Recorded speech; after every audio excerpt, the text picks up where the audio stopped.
Beautiful Thursday night in the Rocky Mountains as we are set for a 4-game series. One of the big early season series of the year. The Rockies taking on the Giants as the Rockies begin a 7-game homestand at Coors Field.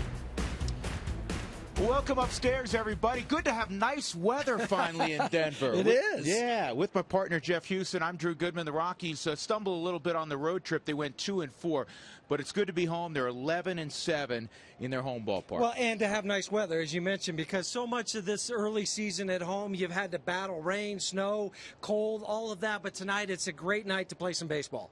Well, the Rockies began today by making a couple of moves on their roster, and we'll tell you about those right now. Reed Brignac was designated for assignment. He hit a pinch hit home run yesterday. Jeff Francis had a little bit of a groin issue after his last start, which was a very good start. He was placed on the disabled list. So DJ LeMahieu, who's been tearing up the Pacific Coast League, did a nice job with the Rockies last year when he was up.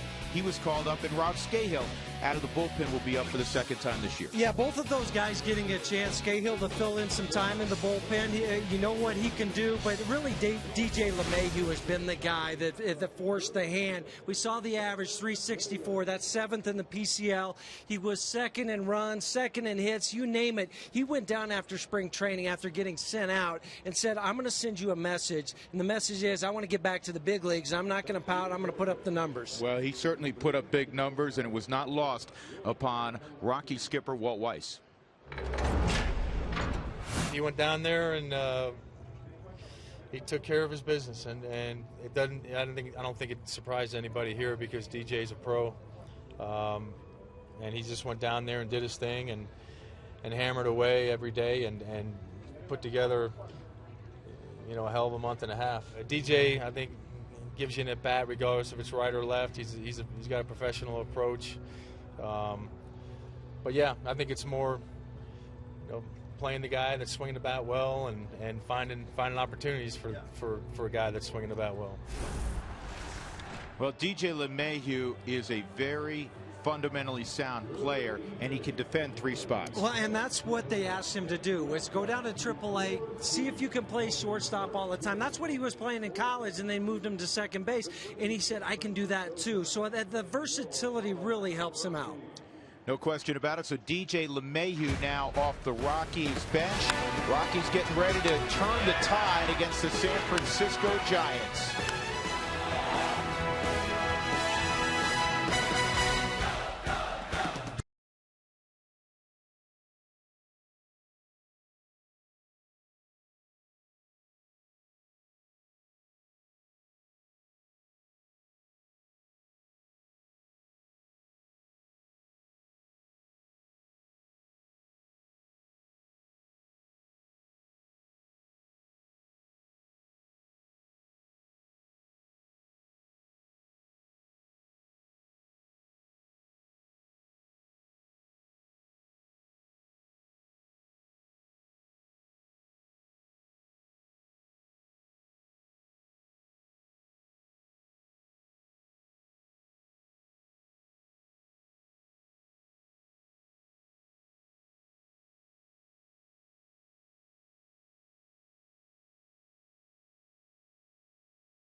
Will have the baseball tonight, walking in with his catcher, Willeen Rosario. Giants leading the division. The Rockies are 2 games back at 21-19. Again, upstairs with Jeff Houston, I'm Drew Goodman. Well, the facts are the facts. The Rockies have lost 9 consecutive games to the San Francisco Giants.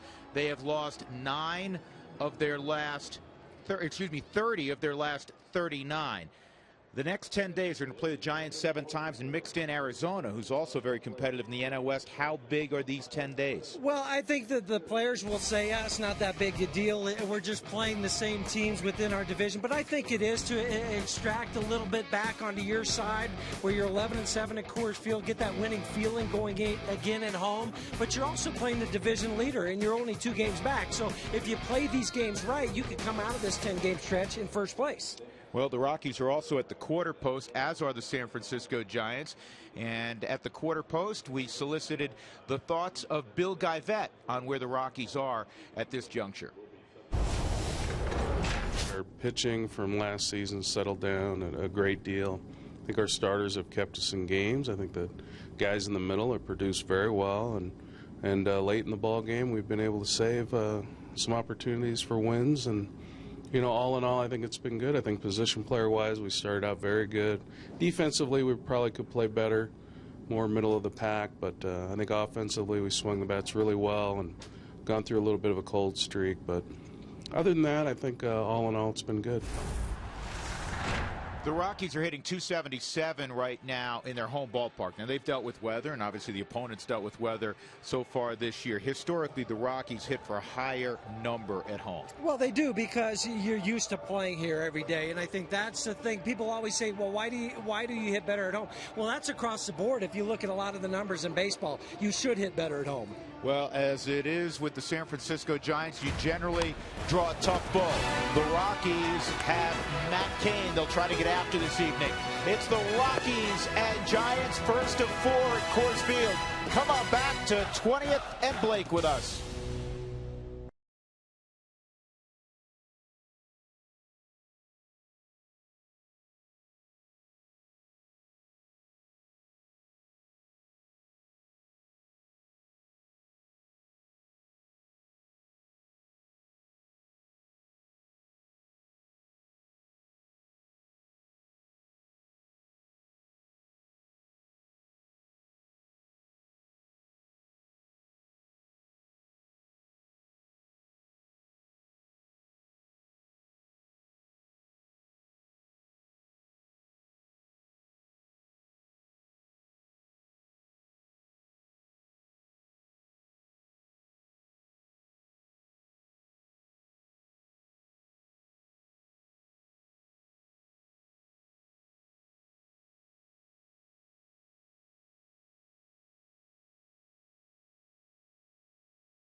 Colorado Rockies baseball on Root Sports is brought to you by your 7 neighborhood Toyota stores. Toyota, let's go places.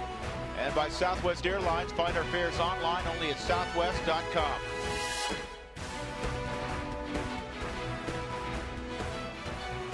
Jolie Chassin going to the mound, a familiar place for number 45. Opening day starter this year for the Rockies. And getting ready to go, Angel Pagan. He'll lead things off for the Giants. And here's the rest of Bruce Bochy's lineup. presented by Southwest Airlines. Marco Scutaro, the former Rocky, continues to tear the cover off the ball. He did that last year in the second half, and he's on an incredible streak right now. He's hitting 14 straight, hitting almost 500 during that period of time. Pablo Sandoval, one of the toughest outs in the National League. Buster Posey reigning MVP. Hunter Pence, Brandon Belt. Gregor Blanco will bat 7th in left field. The shortstop, Brandon Crawford. And on the hill, a very good athlete, Matt Cain. So for Chacín, this will be start number 7. He has a 3-2 record. He's trying to beat the Giants for the first time in a while. He's lost his last 3 against them. Yeah, before he went on the DL, he was 3-0 with a 1.46 ERA. Since then, 0-2, but a 5.25 ERA. Pitched in and out of traffic in his last outing against St. Louis, but worked out of a couple bases loaded jams, looking to go deep into the game tonight. And the first pitch is in there for a strike. You know Chacín's game. When he's on, he'll get a lot of ground balls. And also, when he's ahead in counts, he can rack up some strikeouts with the changeup and the slider. And that pitch is on the inside corner at 90.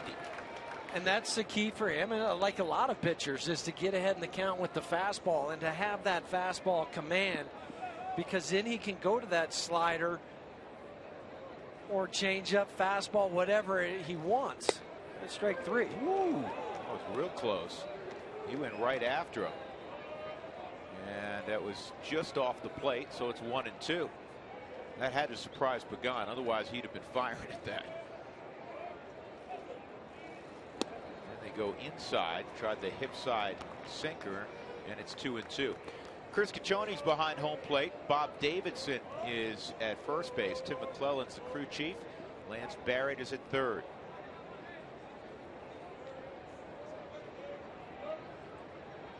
Going with the slider now. And that's in 3-2. The Giants have been up in Toronto. Quick 2-game series in Toronto, and they wish they never left the country. They gave up 21 runs, 28 hits over the last 2 days. They lost 10-6 and 11-3 yesterday. And they fell behind early in those games with Barry Zito on Tuesday night and Vogelsong last night. They also weren't helped with their defense. They made 4 errors that led to 8 unearned runs. So couple all that together, that's 2 lopsided losses. Yesterday they dropped 2 pop-ups. Here's another 3-2. And this ball is well hit to center field. Dexter going back. And he'll make the catch. Basically right up against the wall. I think he turned a little bit early, and unfortunately Dex is so athletic he was able to backpedal the final couple of yards. Well, and this ball got up high, and it didn't look like it would travel that far. Dexter kept going back, reached up, and caught it 2 or 3 strides in front of the warning track in dead center field. So here is Marco Scutaro riding a 14-game hitting streak. And he takes strike 1. Marco shares the longest hitting streak in baseball right now with a couple other prominent names, Matt Kemp and Joe Mauer. And this ball is in the air to Cargo in left field. He'll drift back, 2 outs. The Rockies defensively brought to you by Excel Energy. We bring you the energy you need so you can live the life you want. Visit responsiblebynature.com to learn more. Well, you learned that Cargo's out there and Dexter's out there. Charlie Blackmon is in right field. In the infield, it's Nolan Arenado, Troy Tulowitzki, Josh Rutledge, Todd Helton, and Willeen Rosario is doing the catching. You know, Todd's back and hit feel good because it's 4 straight starts for Todd. Well, and a late night last night, getting home at 1:30. And also, remember last week, the big story around the Rockies as Sandoval takes ball 1 was Tulowitzki, and he sat out 5 out of 7 days. Well, all of a sudden, that's not a conversation anymore. No, he's out playing and doing everything he does defensively, adding some hits, a ground ball. Nice, quick, and efficient inning from Jolice. Just what you want. See if the Rockies can get after Matt Cain.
For Walt Weiss, let's glance at the rest of the Rockies lineup, brought to you by Southwest Airlines. The Rockies are 11-7 on their home field this year. Josh Rutledge will bat second. Carlos Gonzalez next. Troy Tulowitzki, Willeen Rosario. Todd Helton will bat sixth. Then Arenado, Charlie Blackmon, and Jhoulys Chacin. Tulowitzki at 386. That's the second best mark in the National League at home so far, as we are in mid-May. And hard-throwing Matt Cain on the hill. And for Matt, it's been a tale of two different months. In April, he was very unlike Matt Cain. In May, his numbers look a lot like the guy you expect. Yeah, in April, he was 0-2 with a 6.49 ERA in 6 starts. May, he was happy when the calendar flipped over because he changed it to 2-0 with a 1.76 ERA. He's given up 8 hits in the month of May in 2 starts. And quickly he works ahead, 0-2. And Matt is different than most pitchers that like to work down into the zone. He's been elevating the fastball more, and that's helped with that batting average being lowered. 2-strike count, and the slider is down low.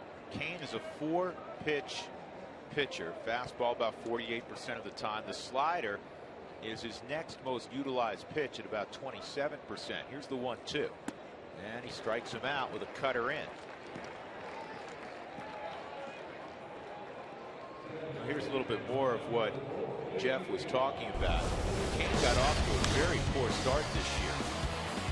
Giants didn't win any of his first 5 outings. You know, and he was also giving up a lot of home runs during those starts. 8 or 9 home runs. He's given up 10 on the season, just 1 in the last 2 or 3 starts. So that's helped all of the numbers on the right side for Matt Cain. Josh Rutledge takes a strike. Rutledge is 1 for 7 against Cain. There's only one guy in the lineup with a healthy number of at-bats against Cain that has a pretty average, and that is Troy Tulowitzki, who's hit .340 against Cain, including 4 home runs. Yeah, 18 for 53 for Troy against Cain. This ball is ripped to left, but it's right at Blanco. That's a very good swing. Cannot hit it any harder, but it's allowed out. Giants defense is brought to you by Excel Energy as well. Make the choices that fit your life, and Excel will provide you the energy to power it. Visit responsiblebynature.com to learn more. Gregor Blanco has been the regular left fielder. Melky Cabrera is now in Toronto. Hunter Pence in right, Pagan in the middle, Sandoval, Crawford, Scudero, and Belt. Scudero's made 6 errors, which is a little uncharacteristic, and Buster Posey's behind the plate. Here's Cargo, 4 for 34 against Cain. Well, this series is about the Rockies turning things around against the Giants. They've lost 9 consecutive times, and in the process, you hope to turn some of the numbers around against this Giant rotation, which has dominated the Rockies. Just 5 and 13 during that time at Coors Field. Yeah, I mean, the numbers are staggering of what San Francisco's done against the Rockies. Since the beginning of 2011, they're 30-9. They're 17-4 at AT&T Park against the Rockies. As Jeff just mentioned, 13-5 here at Coors Field. That's a strike, 1-2. And this number on the right, made first inning runs in the 39 games.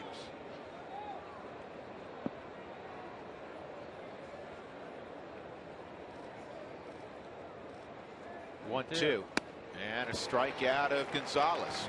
So Matt Cain, a 1-2-3 first and 2 punch-outs. We'll go to the second, no score.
top of the second. Buster Posey will face Jolie Chassin. Tonight's sideline report is brought to you by the Honey Smoked Fish Company. Secrets in the fire. It's a ready-to-eat superfood. Jenny Cavnar, take it away.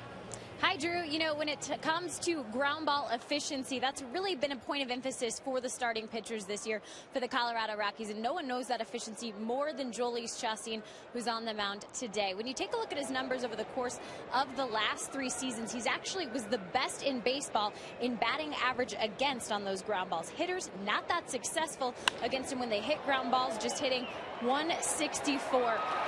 This year, very similar, batters hitting just 173 in similar situations. And when it comes to the Giants, 33.5% of their hits are ground ball hits. So tonight, definitely a time for Jolie to put it all into practice, guys. All right, Jenny, and a leadoff single for Buster Posey. He was just 4 for his previous 18 before that swing. Now Hunter Pence. That'd be a perfect time for that ground ball. Get a double play. Yep. Mr. Energy, Hunter Pence, the only Giant to start every game this year. He's the Energizer Bunny. Now, Brandon Crawford started 39 of 40. He needed a day up. Hunter says, I've got that covered. I'll do all 40, as you mentioned. Hitting .353 over his last 13 ball games.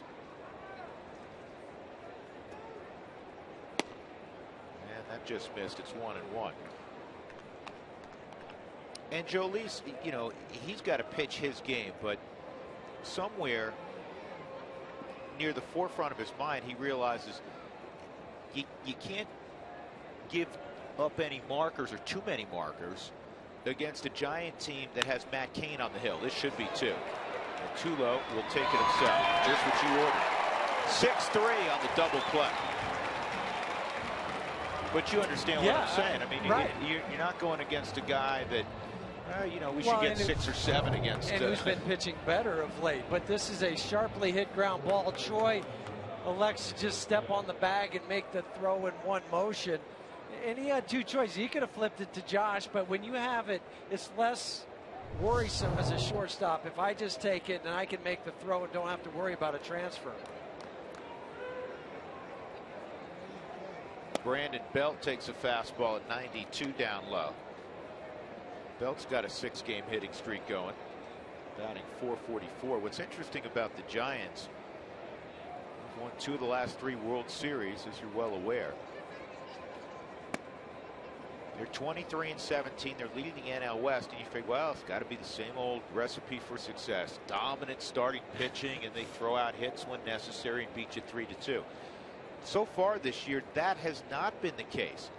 The Giants' rotation has an unsightly .441 ERA.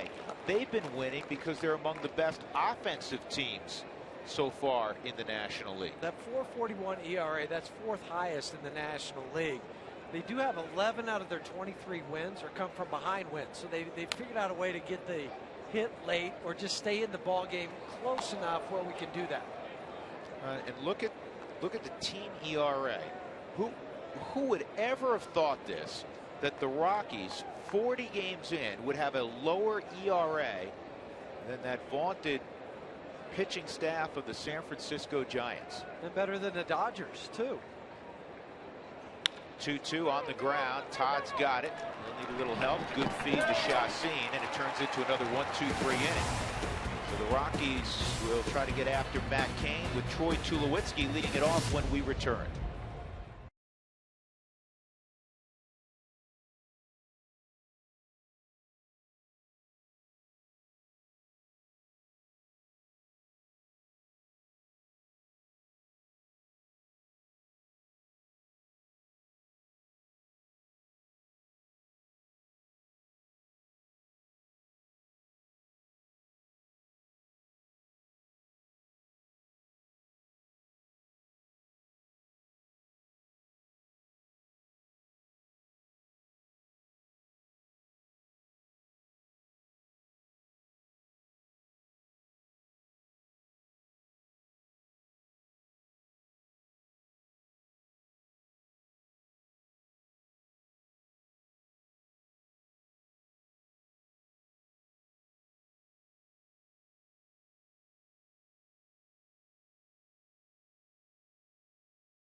San Francisco Giants as we go to the bottom of the second inning. Tulowitzki set to go against Matt Cain.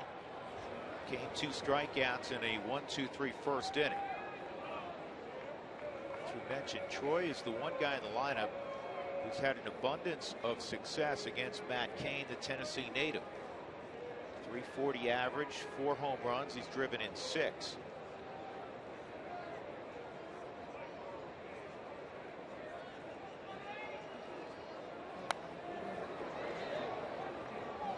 Reminder, coming up in the 5th inning, we have Toyota Talk. We do it a little differently this year.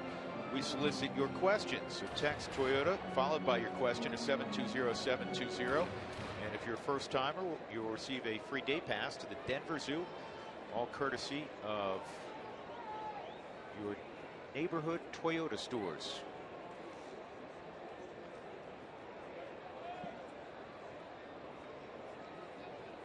Troy's a good high ball hitter if Cain goes upstairs again. Sliders away, 1-1. That's the matchup between a pitcher and a hitter. Does the pitcher go to his strength because his strength is the high fastball, or does he try to get away from it because that's also the strength of the hitter? And then where do you want to pitch him? Those are the scouting reports that you'll go through as a club before a game starts. On the ground to third, Sandoval.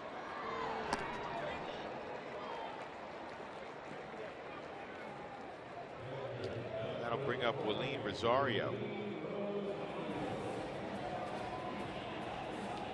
Who wants tacos? A reminder, if the Rockies score 7 or more during any game, go to participating Colorado Taco Bell locations the next day between 4 and 6 and get your Rockies taco special.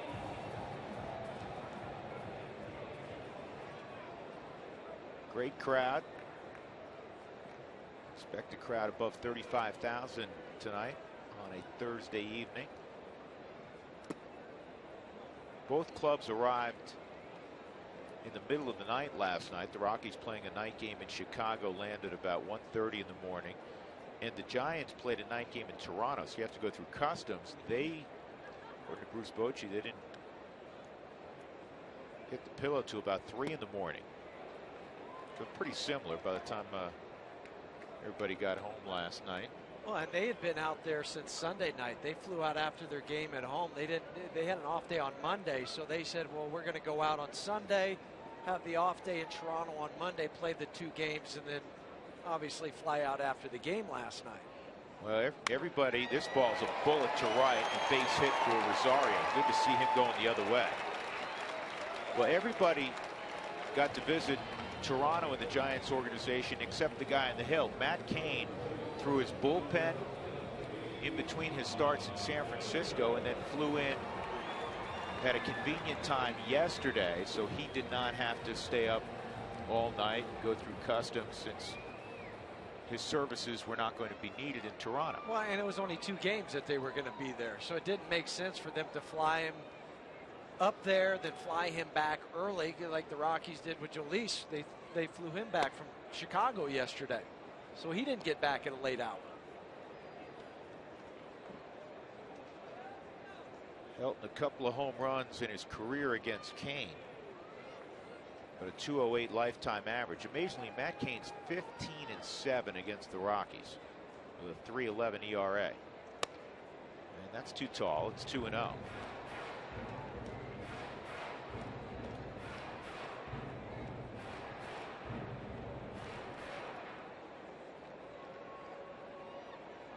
It's 15 wins against the Rockies, puts him behind Randy Johnson and Greg Maddux for most wins.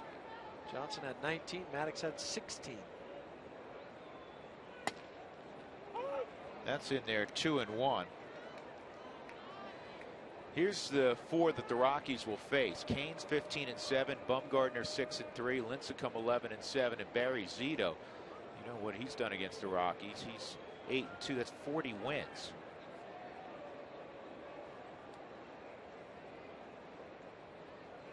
This ball high and deep right field. Got a chance if it stays fair. Home run!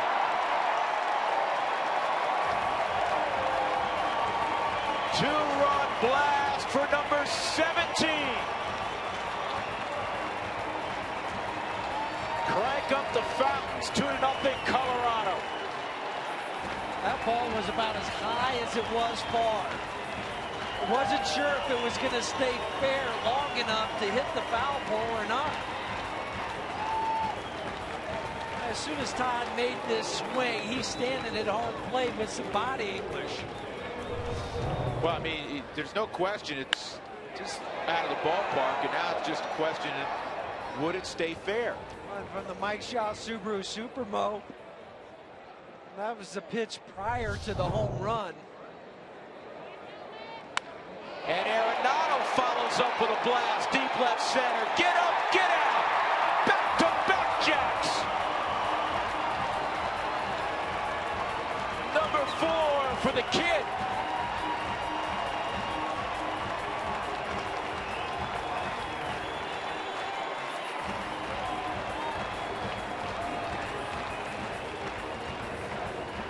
He says, I'm not going to wait around for a pitch. I'm going to jump on the first one that I see. A tailing fastball, belt high inside.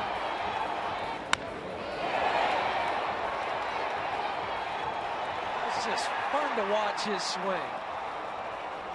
He has a gorgeous swing. Charlie Blackmon now. Matt Cain's head is spinning. It's spinning because he had to jerk around to look to the home run to right and the home run to left.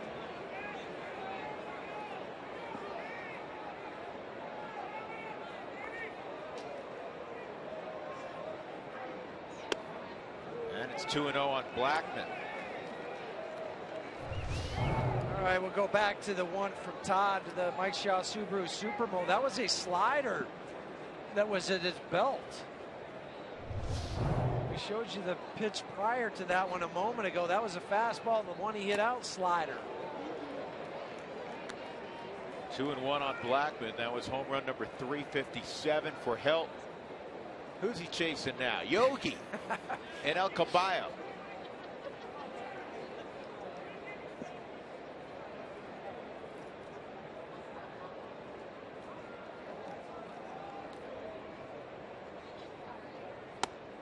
Three and one. Chassin's on deck. Tulowitzki bounced to third, and then a rocket of a single to right center by Rosario, and then the big flies.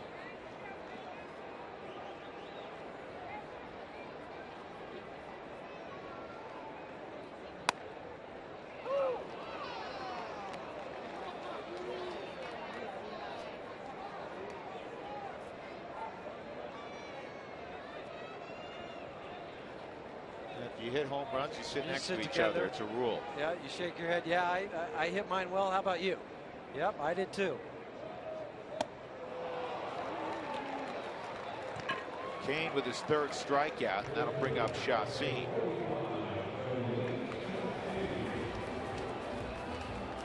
It's been feast or famine on the road for the Rockies. They scored 17 runs in the 2 games they won, with a plethora of hits, 17 in one ball game in Chicago. But in the 4 they lost, they were in and out of the dugout all too quickly. Well, it's good to see the Rockies after they went down in order in the first inning with a big counterpunch. This ball's lined to deep left field. This is a fair ball, and it's off the top of the wall on a bounce. And Chassin has a stand-up double against Matt Cain.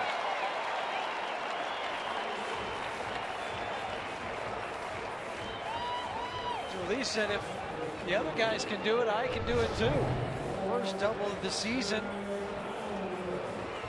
Matt Cain is not hitting his spots, and Rockies hitters are making him pay for it.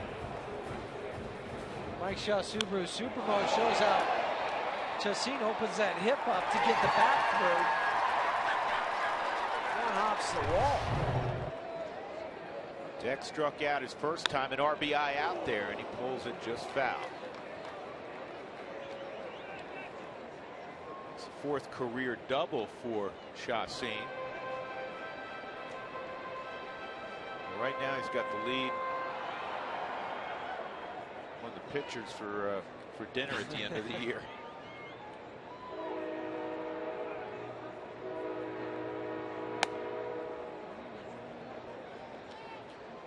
Matt Cain has thrown a lot of innings, a lot of successful innings for the Giants, but his fastball not in the mid-90s anymore. No, it'll sit at 90, 91, where it was 94 to 95 when he first came up.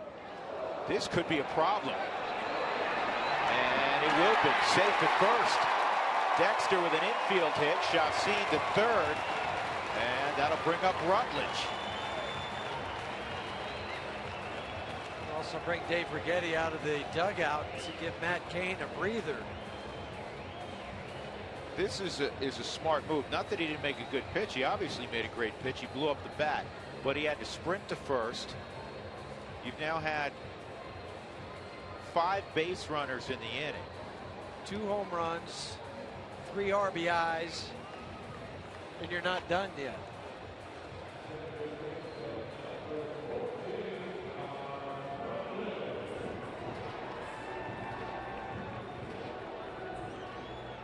You can think about being aggressive here with the early lead. I like your thinking, because I was thinking along the same lines with Dexter. With a pitcher that's in trouble, you rattle him if you were to steal a base. Not going, and it's a slider low. Rutledge squared up the baseball in his first at bat, a line drive. The problem was it was right at Gregor Blanco, the left fielder.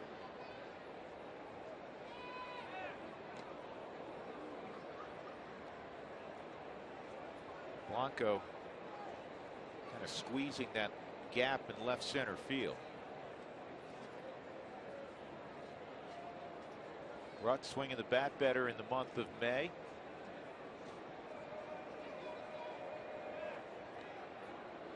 Dexter 4 for 5 in stolen bases. Buster Posey 28% throwing out runners. That's the major league average, 27-28%.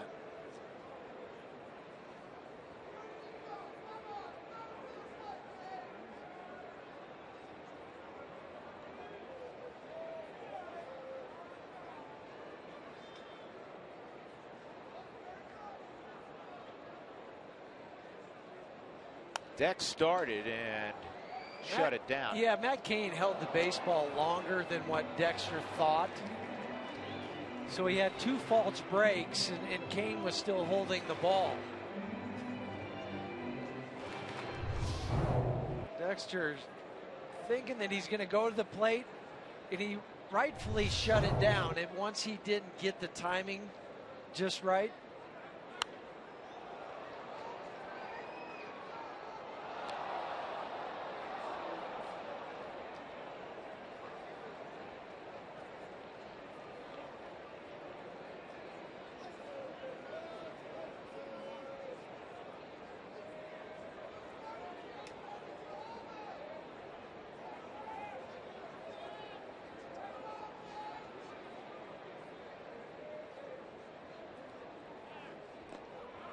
a little closer. Dex gets back. 1-2 the count. but the right distance on the lead. Just a step and a dive is what you're looking for.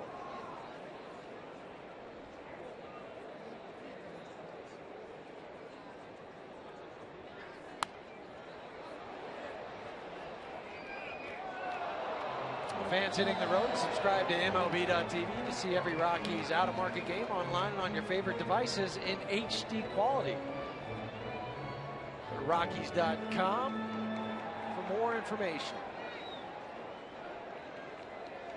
Bruce Bochy calling the signals to Buster Posey, being a former catcher himself.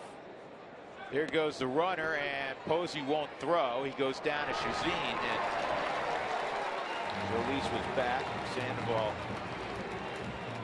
made the catch at the same time that he applied the tag. So the Rockies have 2 in scoring position. They've scored 3 in the inning. On the 2-run home run by Helton, which was followed by the solo shot on the very next pitch from Nolan Arenado. With the stolen base, you drop in another single. 2 more runs.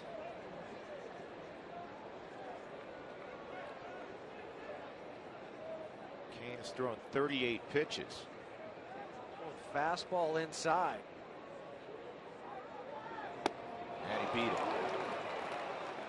The Rockies end up with 6 hits in the inning and 3 runs. Todd Helton, a towering shot just there down the right field line. And then Nolan Arenado with his 4th to deep left center. 3-0 Colorado.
And Nolan Arenado, who has made a big splash since arriving in the big leagues about 2 weeks ago with his 4th already.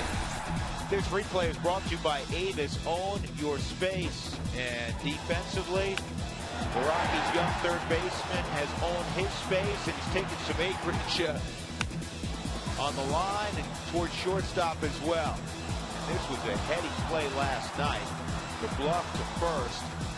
And he got Rizzo to commit to go to third. For a kid that's 22 years old, to have the wherewithal to think about looking the runner back, faking the throw to first, and then getting him in a rundown. I like the dive along the line, too. That was something to watch. He can pick him, and he's very accurate with his arm. He's got a strong arm as well. And he loves to play. 0-1 on Gregor Blanco. And a good off-speed pitch. It's 0-2.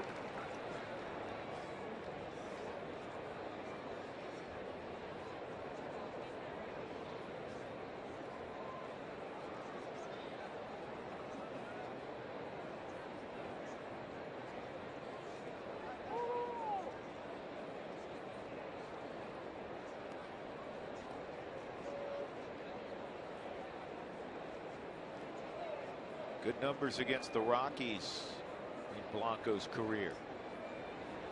The 0-2 in the air, slicing toward the line, and Cargo lays out, can't make the catch. And Blanco's going to have a double.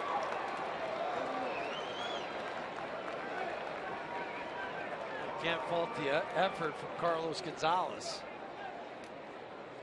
He had to run a long way for this ball off the bat of Blanco. And then lays out, goes off the end of his glove. Mike Shaw Subaru Supermo parallel to the ground. Cargo does a smart thing, Huey. He flattens himself out to avoid injury. Right, so you're not going down into the ground where you could hurt a wrist or a shoulder. Ball 1 on Brandon Crawford. Crawford already with a career high 5 home runs. You recall last month when the Rockies were at AT&T, he had an opposite field home run, which is, I mean, it's hard. It's hard for the Sandovals of the world to do that at AT&T. And this ball's well hit to right. Blackman will get back. Blanco will tag.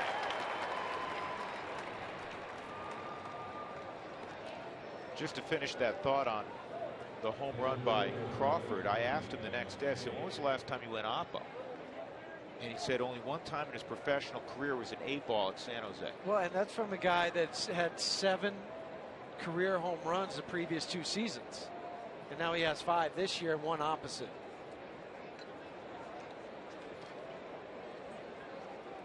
Well, if you're Chassin, you'd love to get the punch out here of Matt Cain. Cain can handle the bat. Be careful with the first pitch fastball.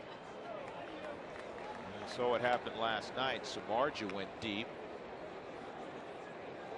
which was a difference in that Rockies game for a good period of time. Rockies finally fell 6-3. Cain has 6 home runs.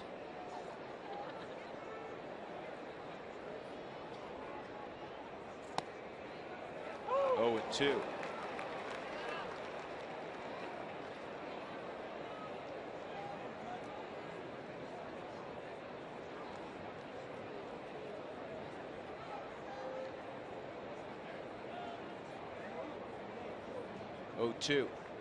Went right after him with a fastball and locked him up. And that's big. Now you can get out of this without giving up a run if you can get Angel Pagan. Well, let's give you a different angle of that 2-run home run from Todd Helton. And listen as this went right down the line near the foul pole.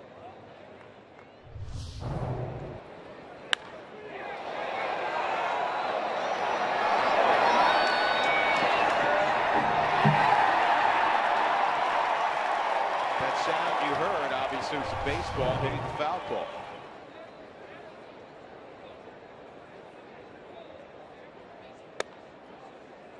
Off the plate, Pagan hit a drive to deep center field his first time up.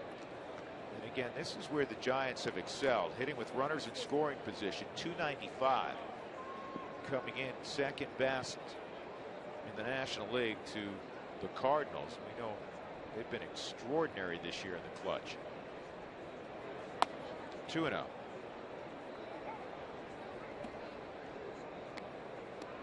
Colorado sitting 3rd at 280. The 328 mark is unsustainable. Yeah, that's not going to last the course of a season. Just throw it out there now as we're at the quarter pole of the season. Not going to happen. The history tells us you can't hit 328 for a whole year. I like that. Chassin went to the changeup, didn't give in. 2-0. And to throw it for a strike. That separates a minor league pitcher from a big league pitcher. The 2-0 changeups, the behind in the count, throwing something off speed for a strike.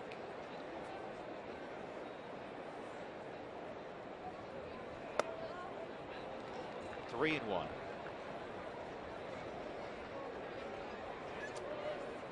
Lane reminding Jalise to not overthrow. Keep that left shoulder in. Don't let it fly open.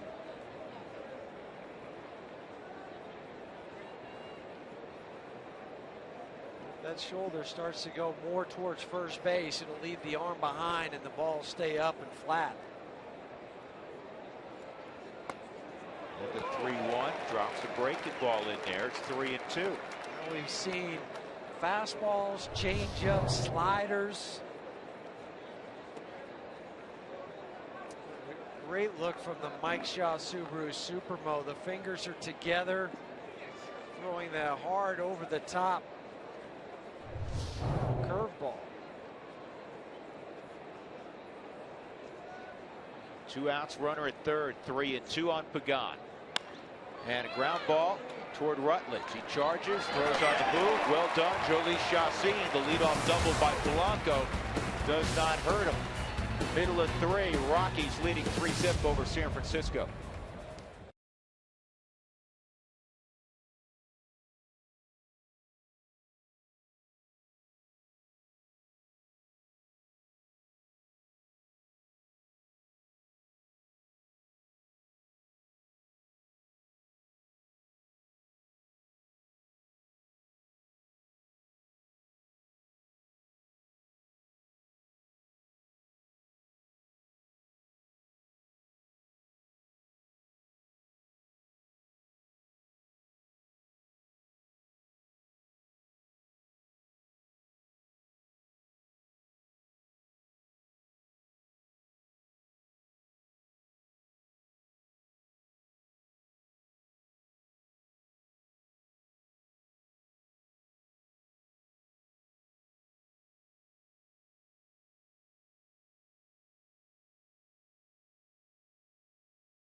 The 2-run shot and a solo shot from Arenado. They're up 3-0. Register now for your chance to win tickets to Dwight Yoakam with special guest Chancey Williams and the Younger Brothers Band on July 21st at Cheyenne Frontier Days. Cargo at the plate. He takes ball 1. He struck out his first time. You'll also be entered to win a ton of other packages, including a Western wardrobe. Huey, pay attention. For official rules and to enter, visit cfdrodeo.com/Dwight Yoakam. 1-1. Cowboy already has that Western wardrobe covered. I know he'll be up there for the finals of the Cheyenne Frontier Day Rodeo. And that catches the zone 1 and 2. Some of the other prizes, baseball packages, the VIP grand prize, which includes backstage passes, hotel transportation, championship bull riding tickets as well. And then Cowboys Western wardrobe. Here's the 1-2, and it's 2 and 2.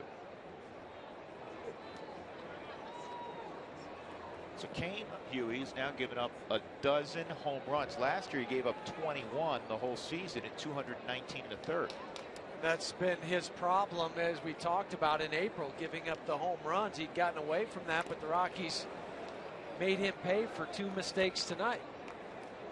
And those would have gone out in any ballpark. It wasn't because it was down the line. It was 350 down the line here. It's a home run anywhere, and Arenado's was a home run. I think it's a misnomer. I think balls that are hit out of Coors Field are home runs anywhere. It's a huge park. Right.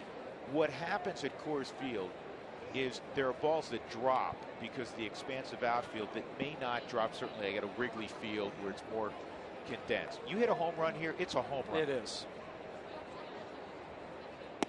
3 and 2 on Cargo. Tulo on deck.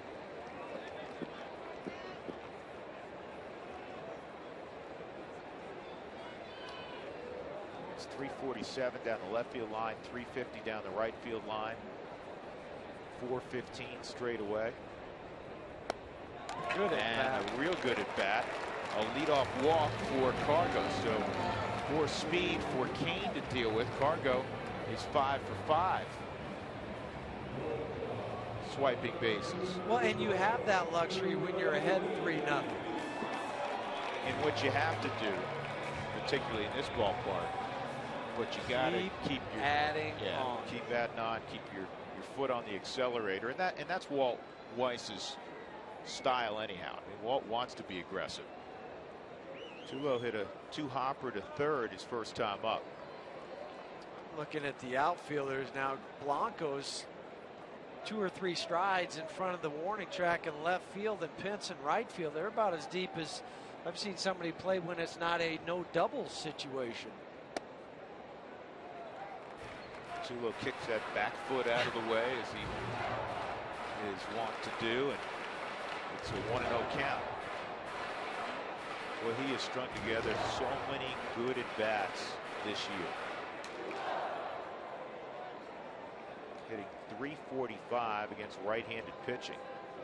It's 4th best in the National League. It's being led by Shin-Soo Choo. Came south from Cleveland to Cincinnati, and he had a couple home runs yesterday. He's been terrific for Dusty Baker's club. Sometimes a change of scenery is all a guy needs. And he was a high-level performer in Cleveland. And this ball bounced toward the hole, diving stop. Crawford's got to go across the diamond, won't get Tulo. The infield hit Tulowitzki. And it's first and second, nobody out. Well, not only the speed of Carlos Gonzalez takes you to the stolen base category, but just being able to get to second base where the shortstop, once he dives and this ball goes out of his gloves, doesn't have the option for the short throw. He knows he's got to go across the diamond. That's his only hope. Choi beats it out. Mike Shaw, Subaru, Supermo. Crawford lays out for this baseball, goes off the heel of his glove. Here's Rosario outside.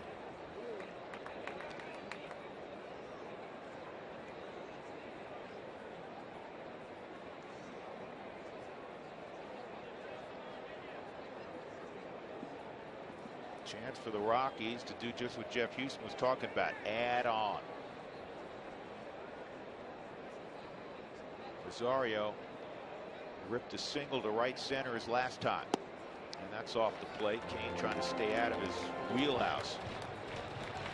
And still look away if you're Willeen. Because Kane, if he shows you anything inside, it's just going to be for effect, because he's going to want you to try to reach for the ball. He knows that he needs to get a double play. So if you're Willeen, look away and drive the ball to right center field. This ball is well hit to right. Pence going back, still going back, gone! 3-run home run. Willeen Rosario.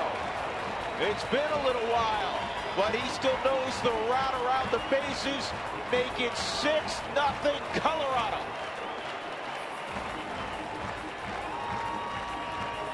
The baby ball is powerful. And the right approach for Willeen. Base hit to right field his first at bat. This time a fastball. I mean, you couldn't have set it on a tee any better if you're Willeen.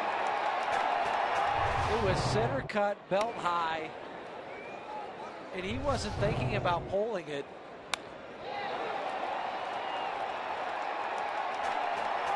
All Pence can do is watch it go 5 rows deep. And Todd almost came out of his shoes. Well, that's an indication that the back feels good. Yeah, I often wonder why more managers don't play the 3-run home run card frequently. Wish you had that luxury. I'd like to play the 3-run home run card right here. Here's Todd's first at bat.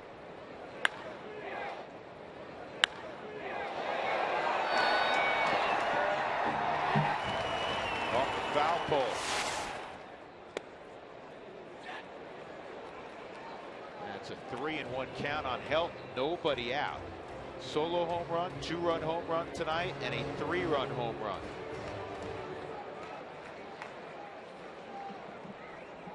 8 home runs, 22 RBIs for Willeen. How about Willeen? That's his first home run and his first RBI since April 29th. With his power, that's almost unimaginable.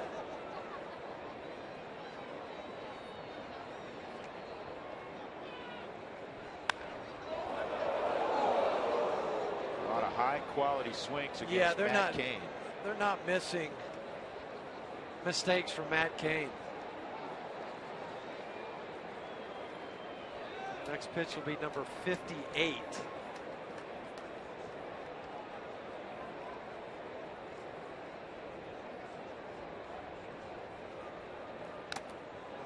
Boy, that was a slider that, Hugh, you flash back to your playing days. That was a cement mixer slider, center cut. And what that cement mixer means, it was a VP fastball. I mean, that's what that term means, because your eyes light up. And that Mike Shaw Subaru Supermo just slows it down, and that's what it feels like to a hitter when it's a cement mixer slider. That's one you want back. And this ball is hit well to center field. Pagan wasn't sure if he was right at the wall. He probably had another half a step. Todd hit that about 420 feet. Because, folks, even though it's not marked on the wall, when you move to the right or the left of the 415 sign, it's actually slightly further. It goes out to about 424, the deepest portions in extreme right center and left center.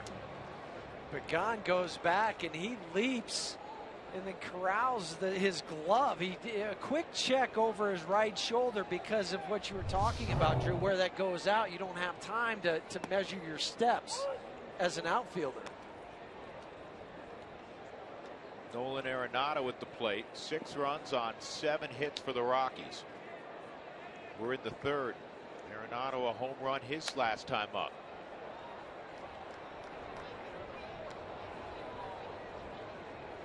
Arenado's home run in the 2nd.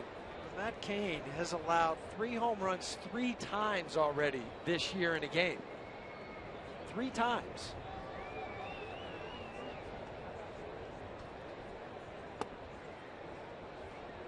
Most he's allowed in a game in his career, he's 4 home runs, and that's happened twice.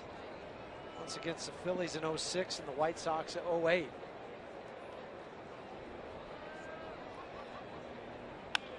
And this is not going to get down. Blanco makes the catch. But even the outs are of the loud variety. If it hasn't been for 2 defensive plays this inning, it's 2 more base runners. Edgar Blanco slides in, holds on to the ball after Pagan made a catch in center field.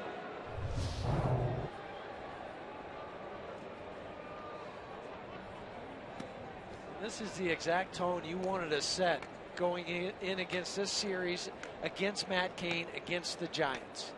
No question. Again, the Rockies trying to snap a 9-game losing streak to San Francisco. And over their last 2+ seasons, they're 9-30 against Bruce Bochy's club.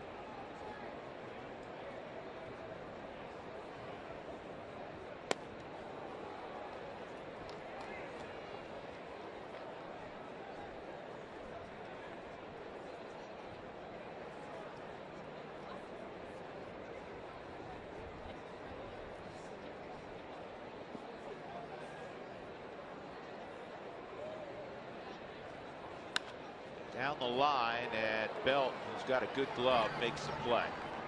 In the inning, the Rockies started with a walk to Gonzalez, and then Tulowitzki an infield hit, and then Willeen Rosario took Cain deep to right field. 6-0, good guys.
First field, the Rockies on top, the Giants 6-0 as we head to the top of the 4th. Happy to be joined by the Rockies owner, Dick Momford, and we're down here in the Warning Track Party Room. This is a fun venue if you have a big group and you want to come out and watch the ball game from the Warning Track. Yeah, it's a great area.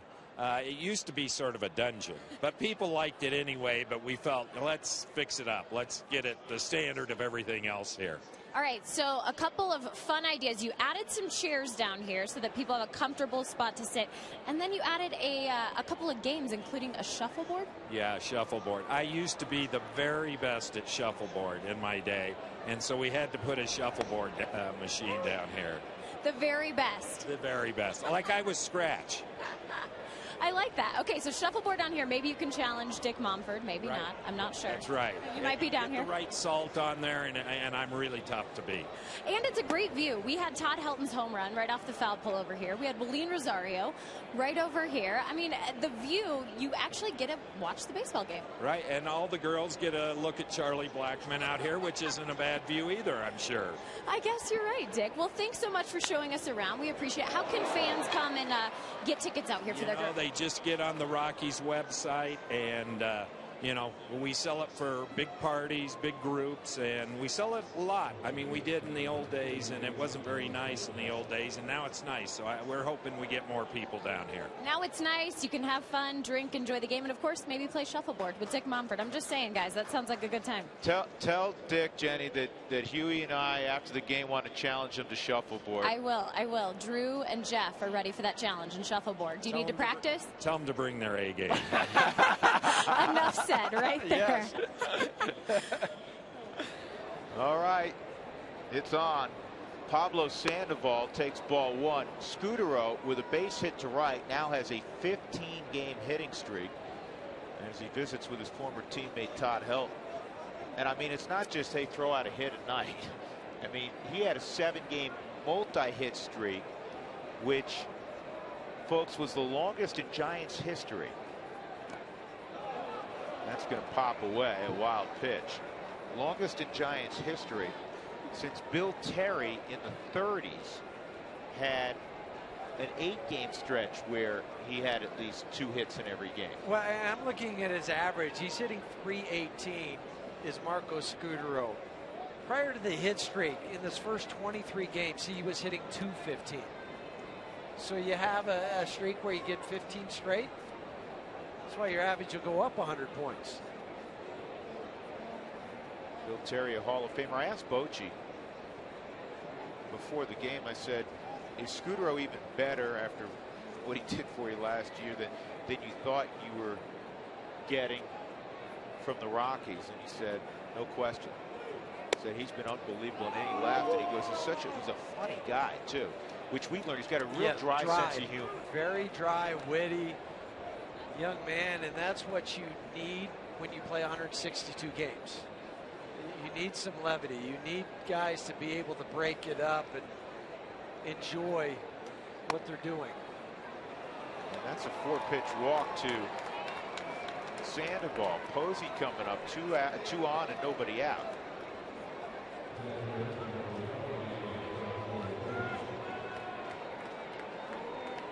First walk allowed by Chassin.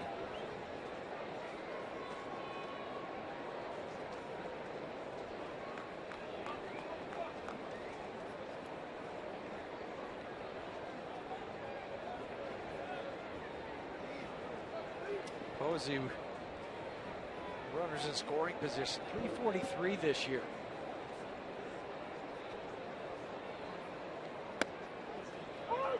He is a double play candidate.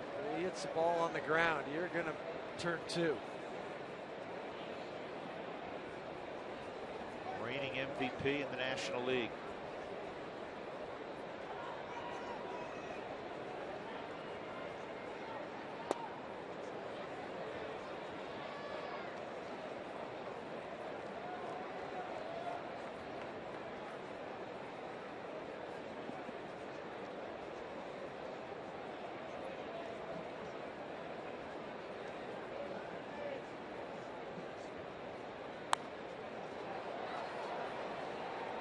Fouled off out of play. It's 1-2 on Posey.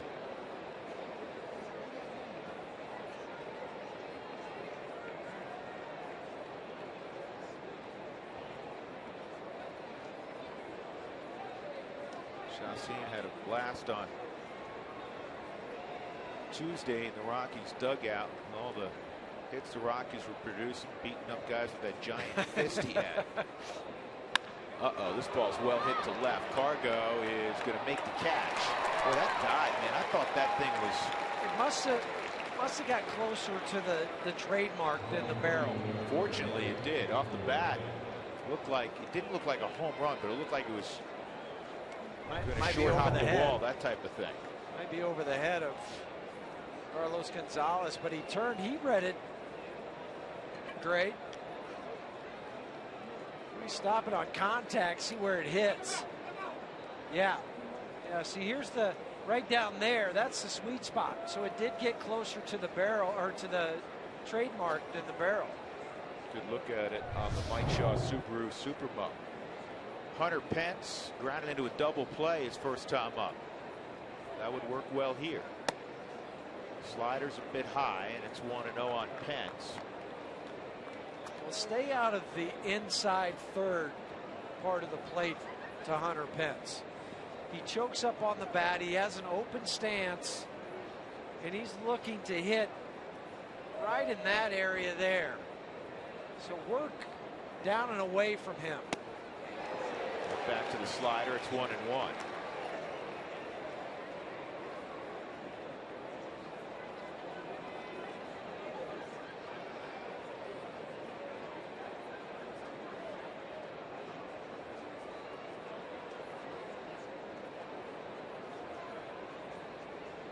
Shook off the fastball to go to the curveball. That was a sinker. Yeah, he went back to it. 2-1. That's the hardest pitch he's thrown tonight at 93. And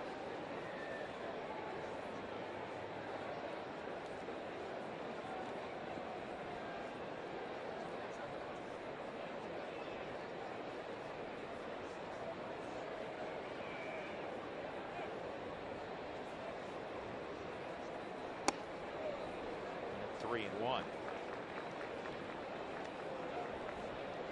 This is where you walk around the mound for a moment, regather your thoughts, need to make a pitch. You got a super aggressive guy at the plate at Pence.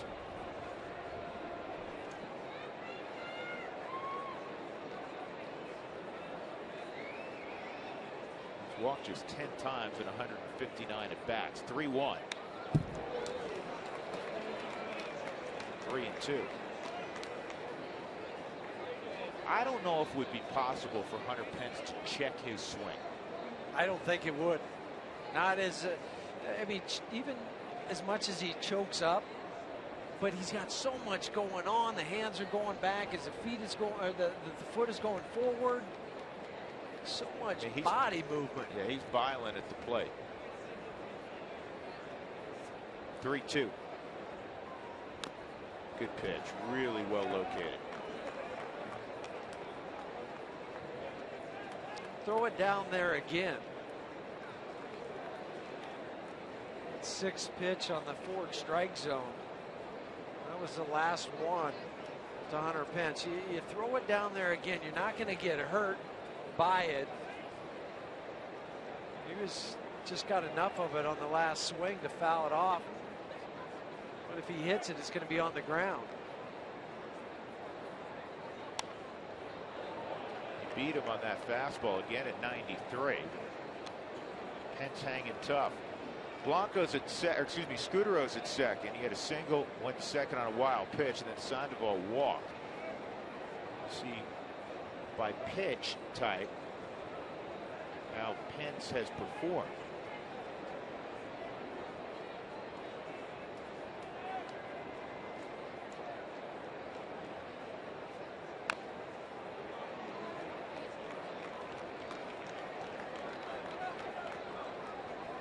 Crawford making friends. You have auto glass damage. Call Safelite Auto Glass at 303-287-5000 or go to safelite.com.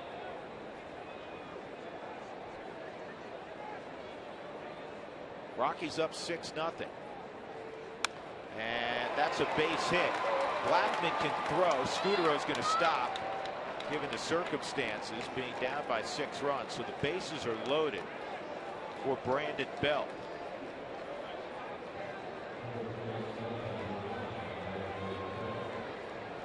This is one of those key moments in a game, Huey. It's a chance for San Francisco to get back in there. Yeah, and Hunter Pence won this battle. Ninth pitch of the at-bat. Scudero, knowing they're down by 6 runs, and as hard as that ball was hit to right field, that he wouldn't score.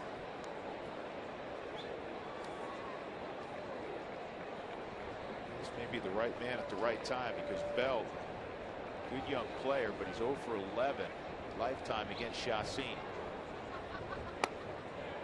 On the corner.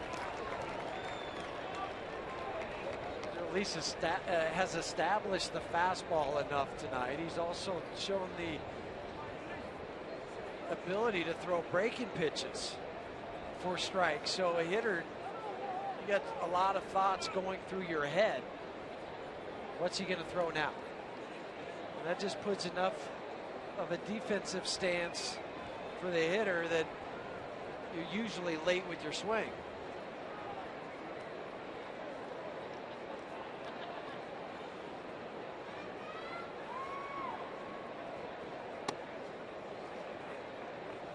Rockies outfield shades toward the off gap, and the infield playing with a slight pull for Brandon Belt. Yeah, Nolan taking the hole away between short and third.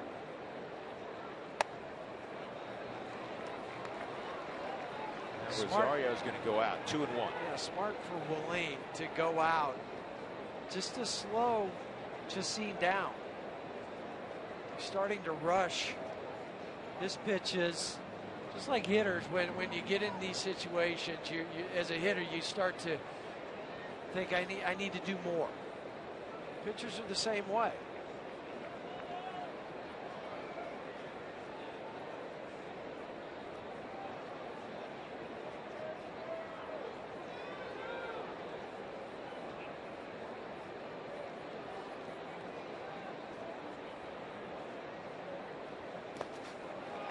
And it's 3-1.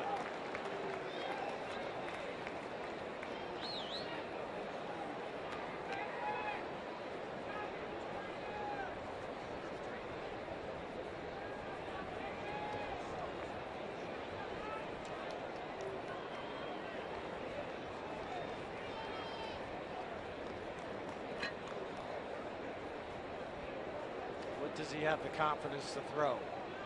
Either fastball, changeup, slider. Missed. Ball 4. He walked in a run. 6-1. And that'll bring up Blanco, and it'll also bring out Jim Wright.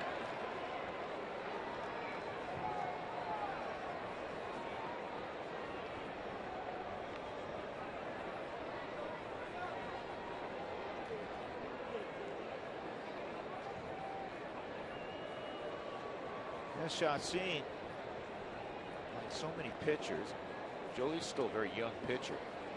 When they struggle with command, they typically don't do as well. So when he walks 2 or less, he's 3-0. Or the team is 3-0. The Rockies are 0-3 when he allows 3+ now, and that mirrors his career. Yeah, and the difference in the ERA, almost a run and a half higher when he walks 3 or more. Blanco hit a double, kind of a dying flare down the left field line that Cargo dove for and couldn't catch. 1 out, bases loaded, a run in for the Giants. Rockies up 6-1. Blanco runs pretty well. He takes ball 1.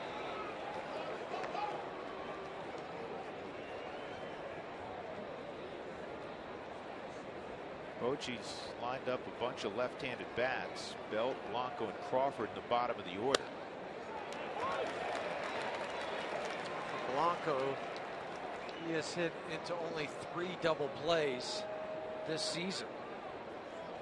If you're going to turn it, it needs to be hit sharply right out of the infielder. That's in the air to Blackman.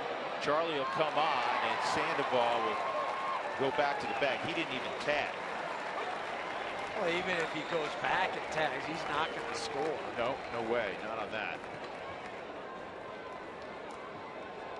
Now with 2 outs, Brandon Crawford.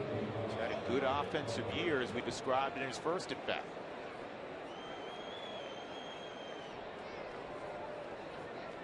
Coming into the game, Crawford was hitting Just 242 out on the road, 293 average at home.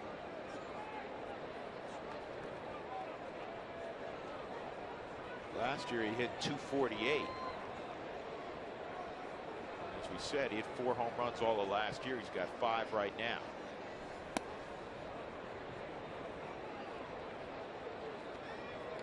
Typical of a lot of 8th-place hitters in the lineup. He handles the fastball better than the breaking pitches.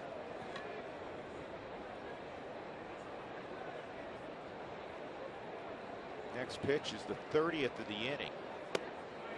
And it's 2-0.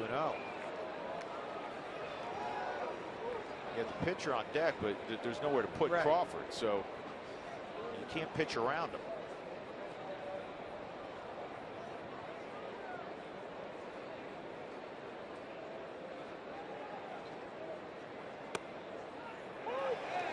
Crawford, you can tell by his approach there, was taken the whole way. And Rockies caught a break. Yeah, that was a borderline strike. It looked like it was off the plate on the forward strike zone. Well, and with the guy that has struggled with his command this inning, you don't always get that call.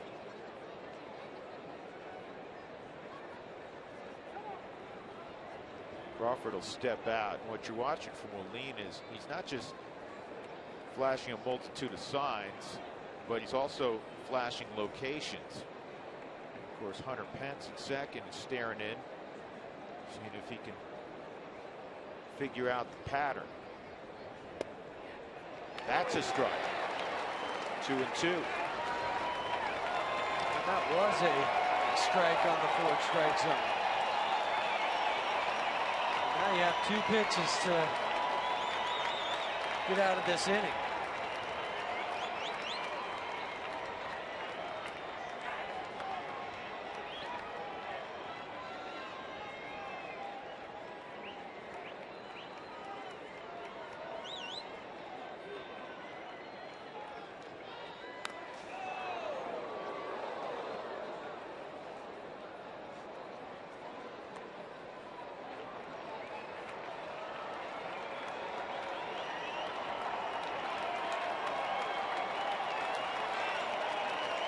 Good walk up tonight on a beautiful Thursday night. Rock pile filled up. A lot of folks in the upper deck. First of 4, the Rockies and Giants. 2-2 with the bases loaded. And a base hit to center field, and that's going to drive home at least 2. And they are going to send the trail runner Bell, and he's going to score. It's a 3-run double, and the Giants are right back in this game. Brandon Crawford with a bases clearing double, and it's 6-4.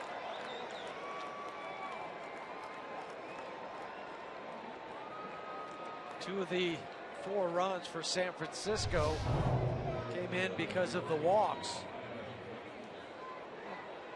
We showed the numbers of Brandon Crawford in breaking pitches. He didn't miss that one. It wasn't a bad pitch or a bad location from Jolis. He goes down and drives it to right center field. And Matt Cain lines it to left field. Cargo is not going to have a play on Crawford. It's 6-5. And this has turned into an awful inning for Jolis Chassin. Started the inning with a 6-0 lead, and now the Giants have completely turned this thing around. They have new life. Second RBI of the season for Cain. Also push the pitch count for Jolis up to 69 here in the 4th inning.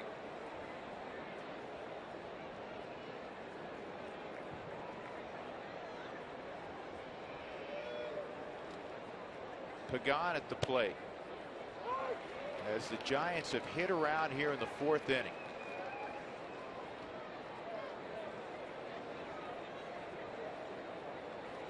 The Rockies had everything they wanted, a big lead against one of the true aces in the game in Matt Cain. and you have your opening day starter on the hill. You've given him a 6-run lead. Rockies will get Adam Ottavino up in their bullpen.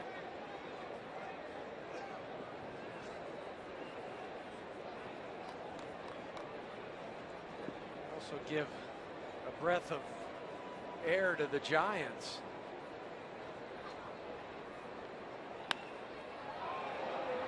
This will get the Rockies back to the dugout. Blackman will make the catch.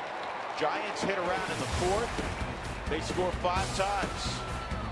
And once a large lead is now just a single run.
Pretty sunset tonight at Coors Field. The Rockies have a 6-5 lead after leading 6-0.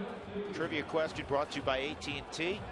7 players have won a batting title, MVP, and a World Series title in the same season. How many of the 7 can you name?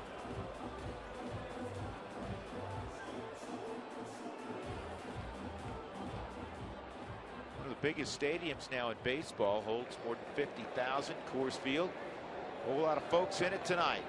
The Rockies and Giants meeting for the 4th time this year, 4th of 18 times they will play against one another. Chacín in the top of the order against Matt Cain.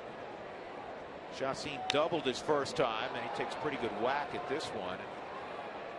Just got underneath it, and Blanco makes the catch one out.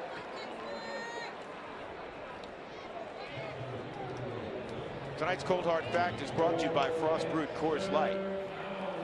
Matt Cain, entering the contest tonight, had a woeful April and had a terrific May going until the Rockies hung 6 on him tonight, including 3 home runs. He has given up 7 hits. He'd given up 8 hits in his first 2 starts in May combined. 13 home runs given up for Cain. He didn't give up his 13th home run last year till July 21st.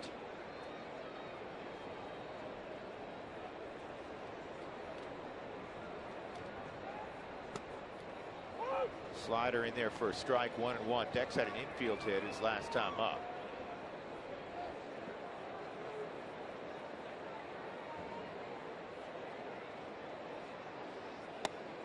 Two and 1.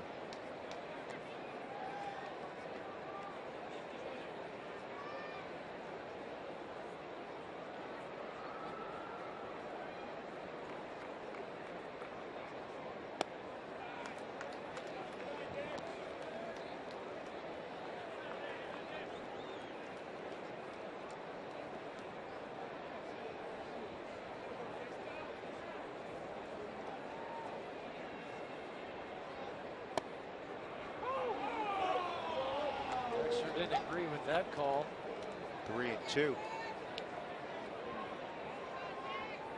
caught the forward strike zone.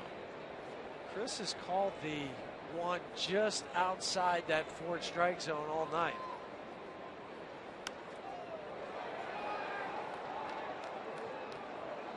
Colorado Springs in action tonight.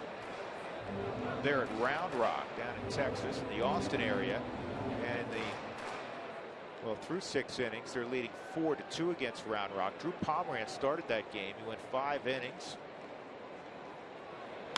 And this is on the ground to second. Scudero will have it, 2 outs. And pitched well. He allowed a couple of runs on 5 hits. He walked just 1. He struck out 7.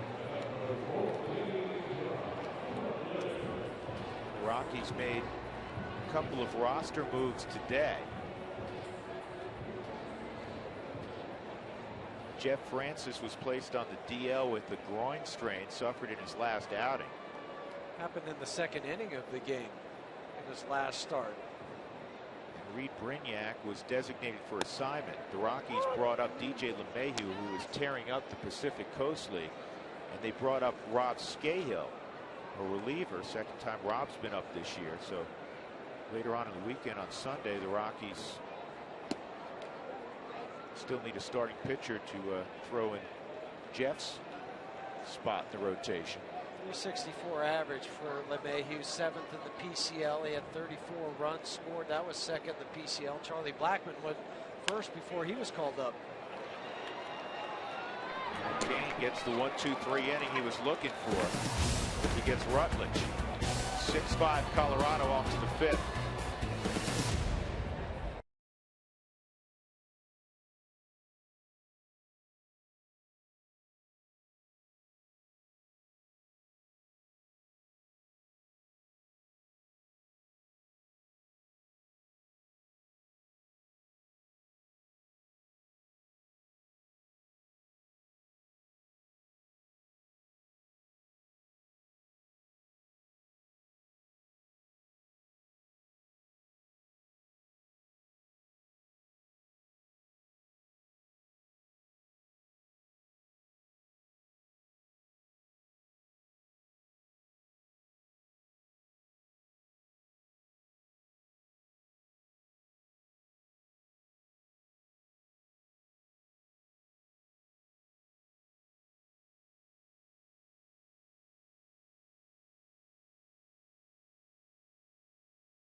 Against Chassin.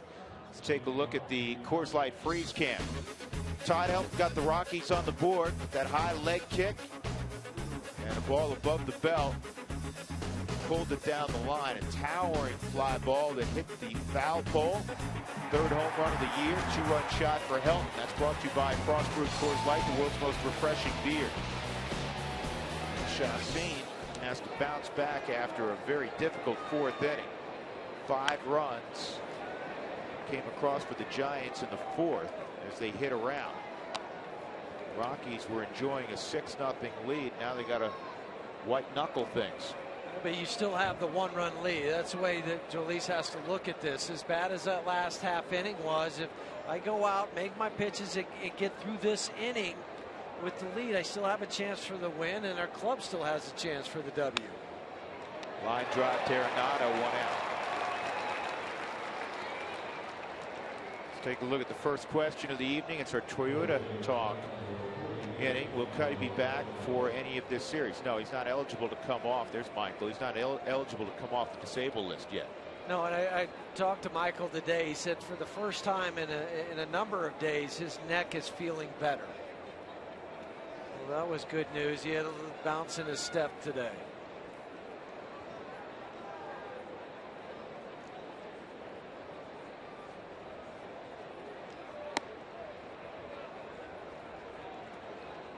What is Larry Walker up to these days? Ben and Sterling. We hear from Larry. Larry watches a lot of Rockies games. We might get a text to let us know what Larry's up to. Yeah, he actually texted me on the road when the Rockies were in St. Louis. And he pulls for the Rockies big time. He also likes to see the Cardinals do well because he finished his career there in a World Series.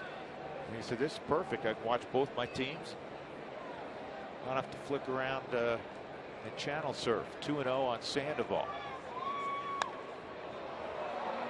Spends most of his time down in West Palm Beach, Florida.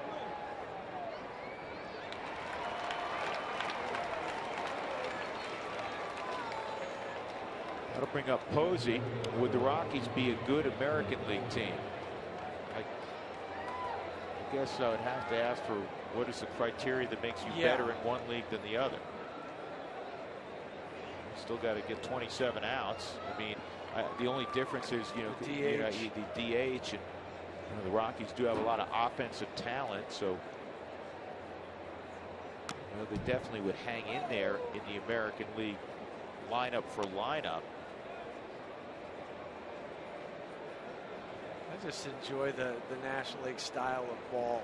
Yeah, I couldn't agree with you more. I like the strategy, the thought process that has to be. Double switches. Yeah, I mean, managers, you get to the 6th inning and it becomes sometimes a chess match. How you're going to utilize your bench and your bullpen. Really, the thought process for an American League manager is, when do I need to take my starter out? Because once you fill the lineup out, it's pretty much done.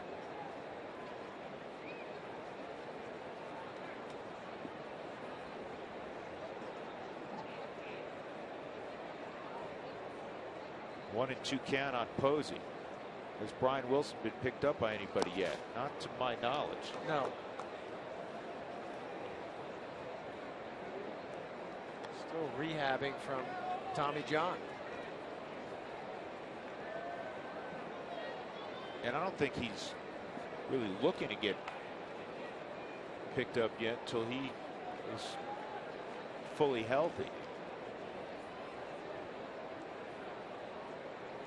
Got Posey on a slider. Good bounce back inning for Chacín as he gets Scudero, Sandoval, and Posey in order.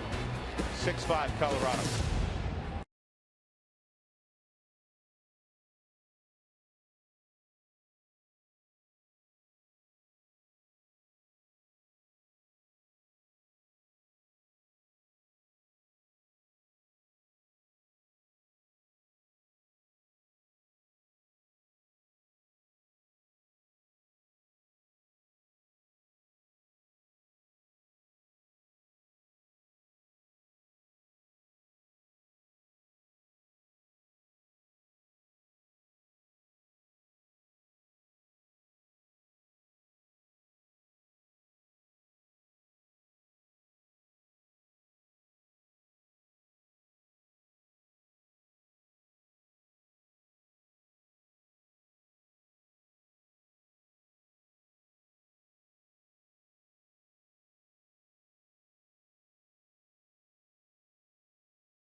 Rockies baseball on Root Sports is brought to you by the Ford Fusion. Quality you want, an economy you deserve. Ford Fusion, go further. By Southwest Airlines, find our fares online only at southwest.com. By CenturyLink, your link to what's next. And by Dodge, visit dodge.com or your local Dodge dealer today. Carlos Gonzalez will lead it off in the bottom of the 5th. He walked and scored in the 3rd inning. The Rockies got 3 in the 2nd, 3 in the 3rd. They have 3 home runs against Matt Cain tonight. Helton, a 2-run shot. Arenado and Rosario hit a 3-run home run. Arenado's home run a solo shot.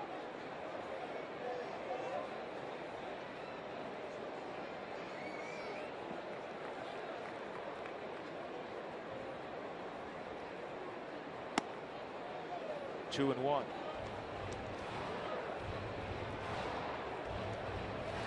Keep trying to come inside to tie up Carlos, not letting him get his arms extended. You make a mistake, leave one over the plate. He'll hit it a long, long way. He held up. It's 3 and 1.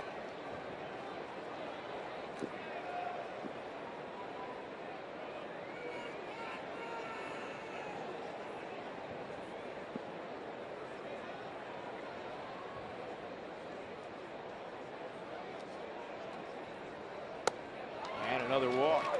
And a leadoff one at that. That'll bring up Tulowitzki. Let's answer our AT&T trivia question.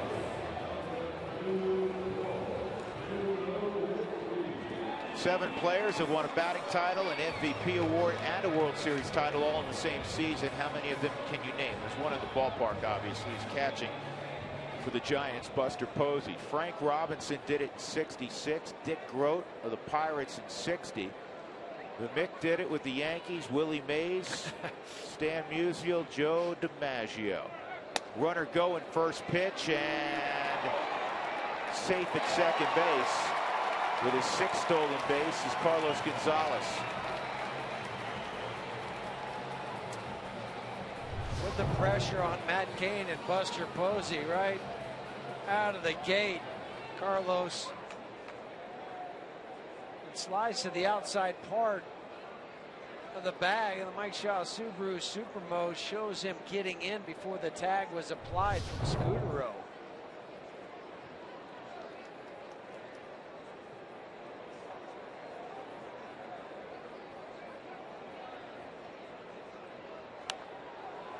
This is popped up in the infield. Felt one out. Back to that tag a moment ago. See where Scudero is? How far he is in front of the bag? So he has to reach back all the way to Carlos Gonzalez to make the tag, and almost got the spike in the face.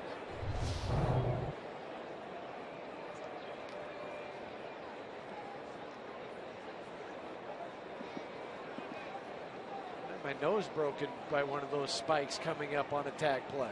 Is that right? Or when the ground was sticky and wet. The guy slid into second, the feet came up over the top. Smoked me right in the bridge of my nose. Just a couple stitches. Wouldn't feel good. No. Rosario's 2 for 2, single and a run scored, and the 3-run home run to right.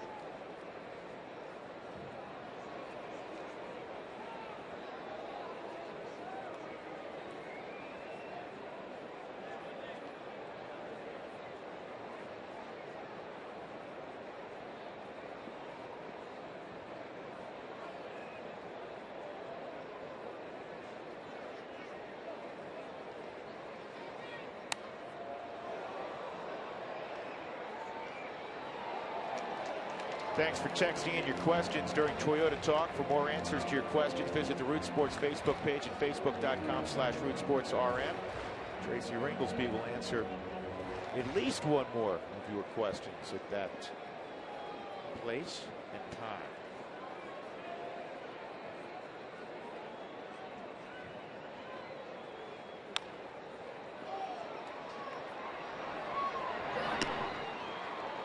Two outs as Cargo crosses to third.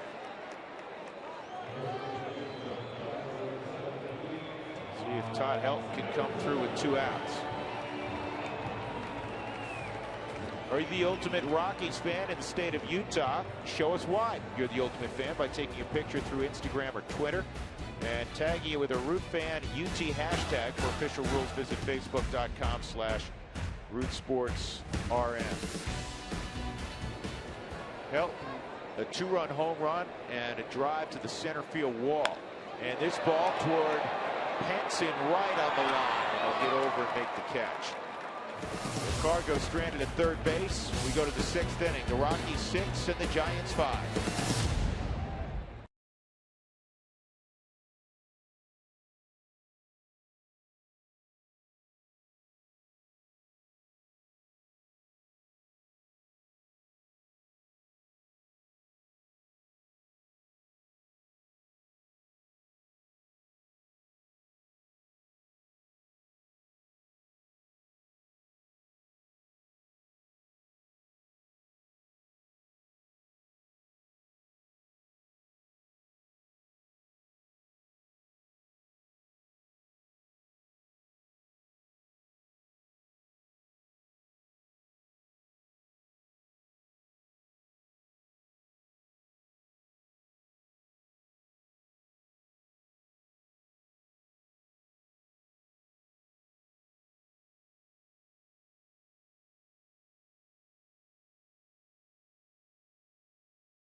The Cooney Lexus look back. Rockies in the 2nd inning hit the long ball. Todd Helton, towering home run to right field off the foul pole. And then a moment later on the very next pitch, Nolan Arenado deep into the early evening. 3rd inning. Rockies had a couple of boards. Rosario hit one over the scoreboard and right. Everything was dressed in purple at that point. 6-0 Colorado. But then in the 4th inning, the Giants chipped away. Brandon Crawford, the big blow, a bases clearing double. And then Matt Cain would follow that up with a base hit to drive in Crawford. It's 6-5. Hunter Pence leading off in the 6th inning.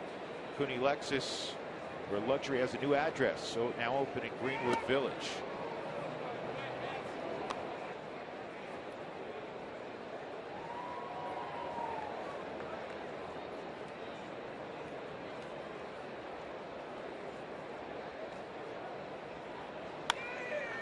Up the middle with eyes, base hit.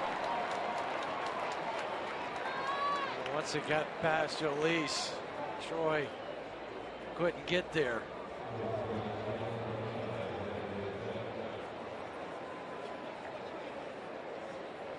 You have to watch Hunter Pence.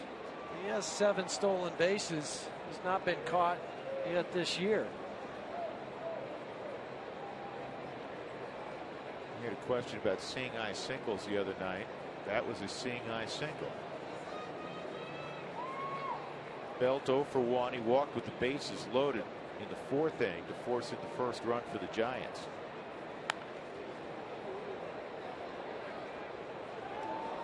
Belt's got a 6-game hitting streak going.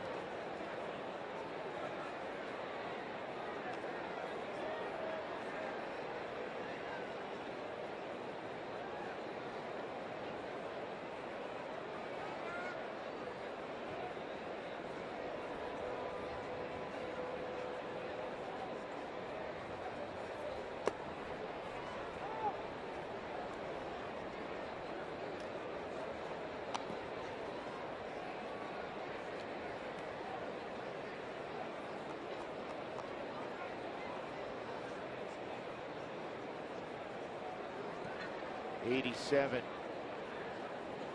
darts thrown tonight by Chacin, trying to get through the 6th inning with a 6-5 lead. That's a base hit. 7-game hitting streak.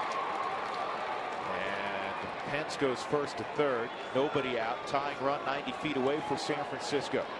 And the first hit for Brandon Belt in his career off of Chassin. 1 for 12 now. Hey, the next Purple Monday is May 20th. Right around the corner, where Purple win prizes including autographed items, and the first 10,000 fans will receive a Rockies Purple t-shirt. Purple Mondays, they're back. Arizona Diamondbacks will be in town for the Purple Monday. Adam Ottavino up for the second time this evening.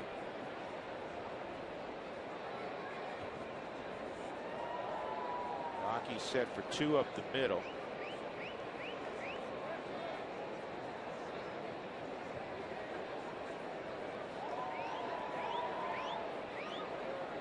Third straight game, Chassin has given up 8 hits. Giants actually 1 more hit than the Rockies have.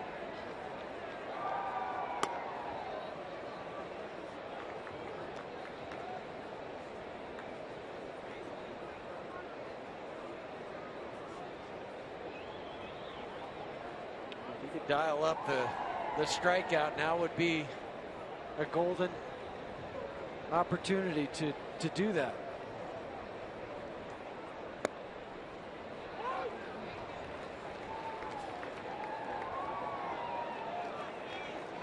Assistant pitching coach Bo McLaughlin looking on.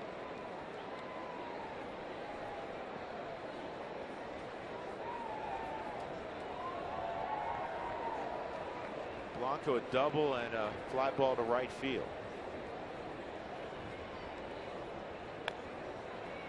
Good pitch.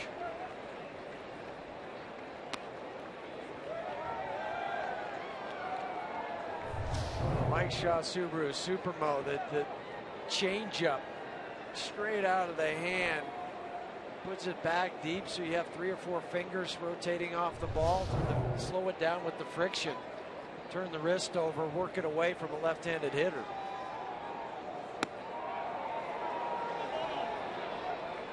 Smidgen inside, 2-2.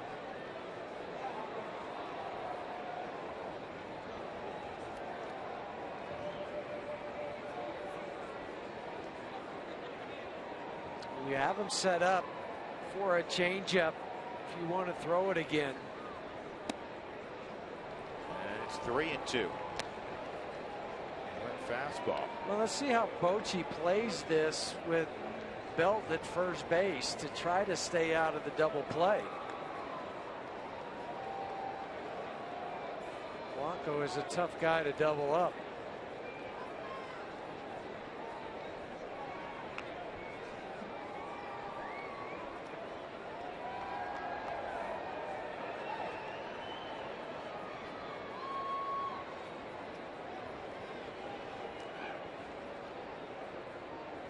Belt not going, and it's a line drive to center field, and Dexter comes up with it. Here comes Pence down the line, and he scores the tying run on the sac fly by Blanco. And it's a whole new ball game at Coors Field. The Rockies' 6-0 lead is gone.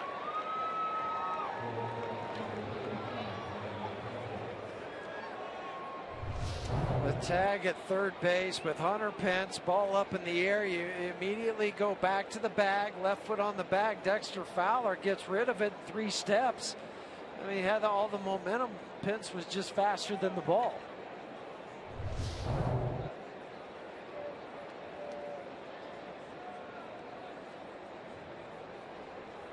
Crawford a line out in the 3-run double we showed you a moment ago.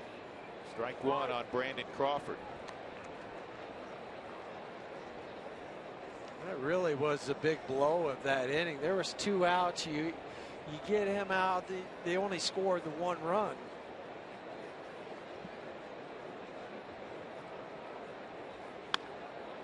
And another base hit for Crawford.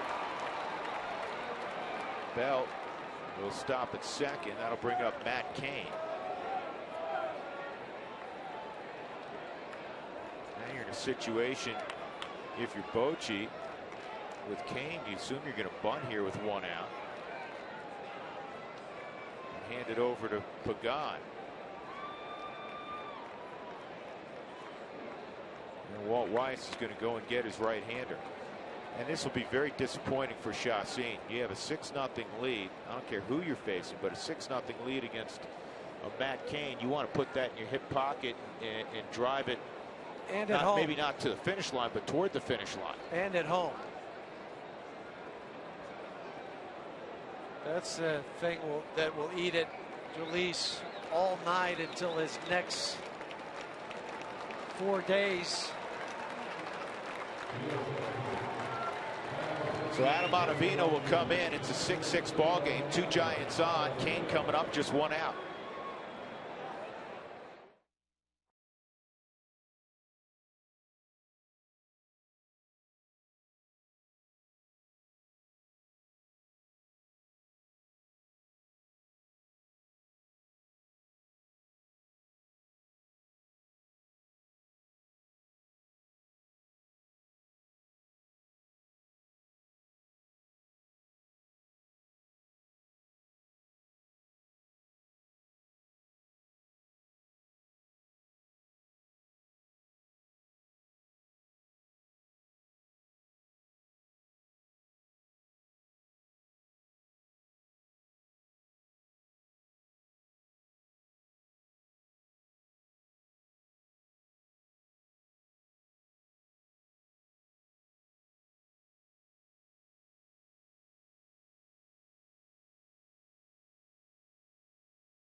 Now we're all tied up at 6. Adam Ottavino is coming in relief for the Colorado Rockies. Adam Ottavino likes social media. We at Root Sports like social media, and Adam has helped us launch our brand new interactive video, I should call it, on the Facebook page. Just go to Root Sports Rocky Mountain, our Facebook page. You can find Social Sit Down. Our very first one, as I mentioned, features Adam Ottavino.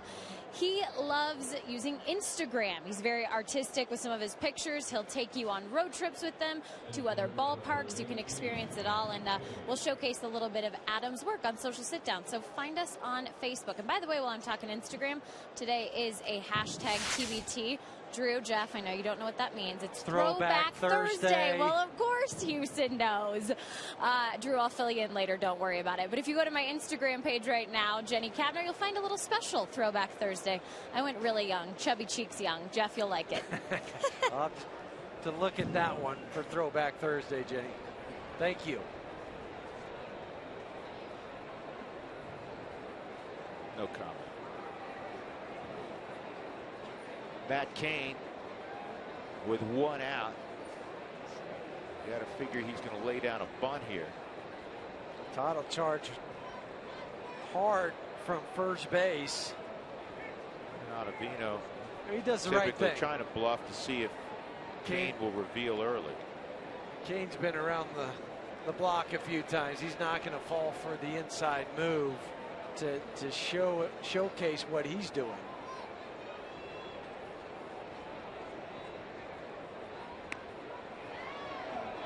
Real late squaring around.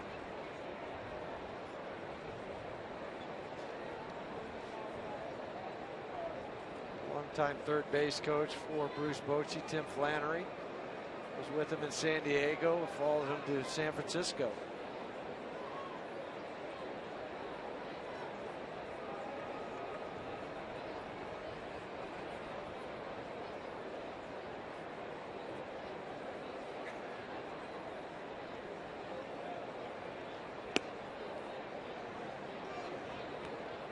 One and one. Well, as much as Todd was coming in, he'll have about half of the infield. And Adam, when he throws the pitch, and he'll break off the mound. Adam will come this way, right over here towards the line.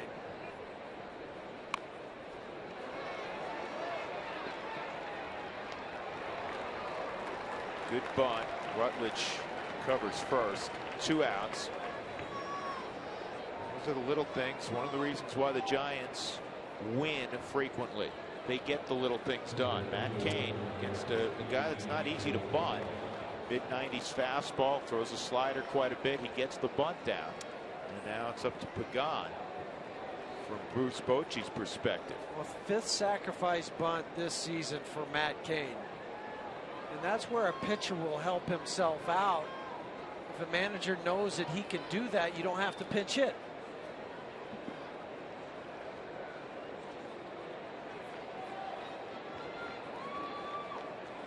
Pagan's 0 for 3. In fact, he's the only Giant not to reach tonight thus far. 6-6 game. Rockies have now been out hit 9-7. If you're just joining us, the Rockies had a 6-0 lead.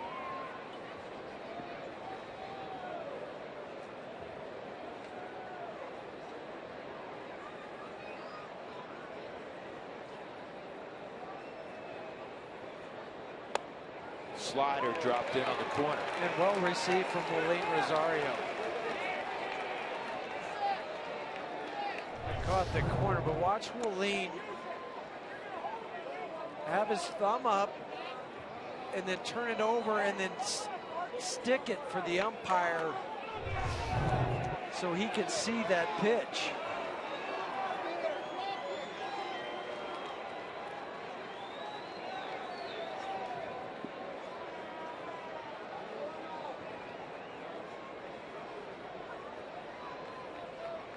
Oh, 2.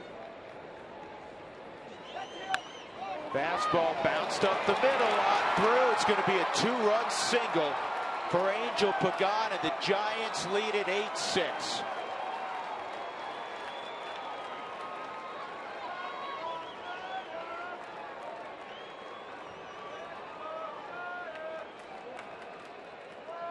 Well, the Giants have taken the crowd out of this game. You had a bunch of folks excited about the start of this game, and now the Giants have taken a 2-run lead. And 2 seeing eye base hits this inning. And both those runs will be charged to Chacin.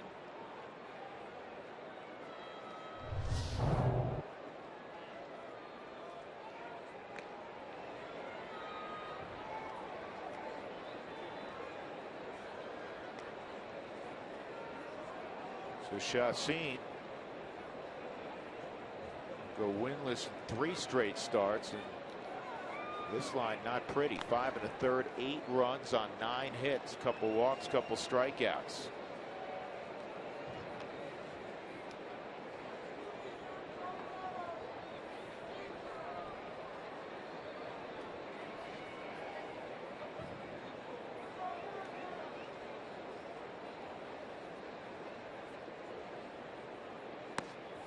Pitch out, throw to first. Nothing doing from Pagan, who's a base stealer. Yeah, Pagan read that one. He bluffed, but shut it down. Realized it was a pitch out.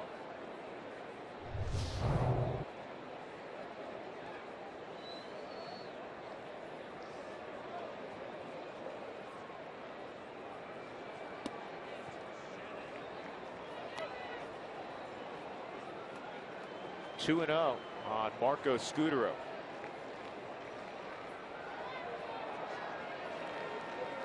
A hit and run here.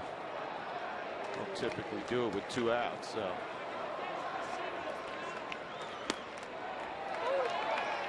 Two and 1. Scudero would take a pitch, too, to let Pagan steal the bag. He's not afraid to hit with 2 strikes. Base hit in the 4th extended his hitting streak to 15 games.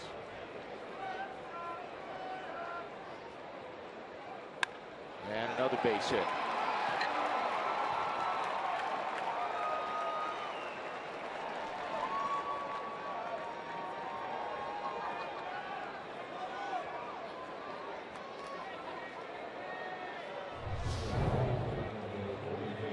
Short, quick swing from Marco Scudero.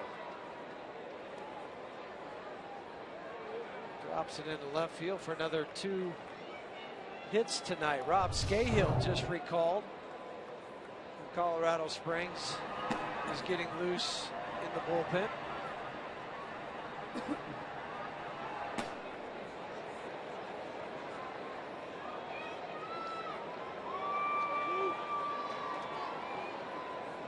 Dangerous Kung Fu Panda, Pablo Sandoval, and he rolls one to short. Tulowitzki will tag the bag. In the inning, 3 runs for the Giants on 5 hits. They now lead 8-6.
Root Sports is brought to you by Jeep. Visit Jeep.com to learn more. By the Honey Smoked Fish Company, secrets in the fire. It's a ready-to-eat superfood. And by Connect for Health Colorado, when health insurance plans compete, there's only one winner, you.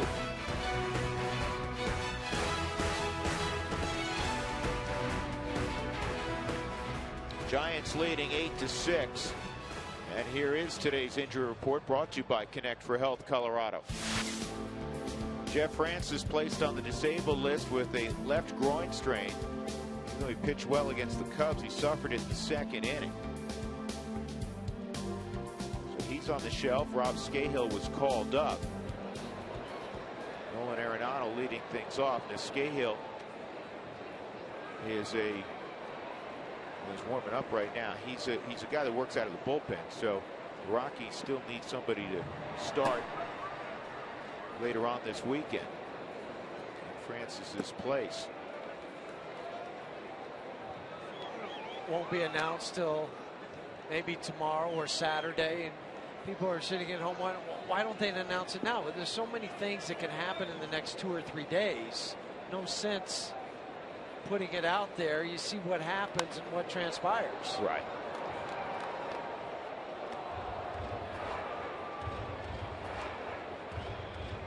One and 2 on Arenado. Nolan a home run and a line drive to left.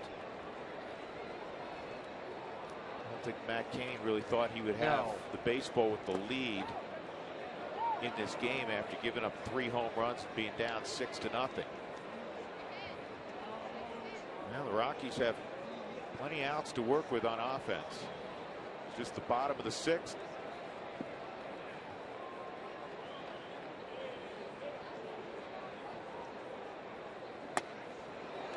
Cain strikes out Arenado. That's the 5th strikeout for Cain, and his first since the 2nd inning. Charlie Blackman coming up, who wants tacos. Fans, if you'd like to receive text message alerts when the Rockies score 7 or more for the Rockies Taco Special, text the keyword taco to 720-720. When that does happen, Taco Bell and Root Sports together will donate $250 to the Colorado I Have a Dream Foundation. Strike one on Blackman, a strikeout, and a ground ball to first.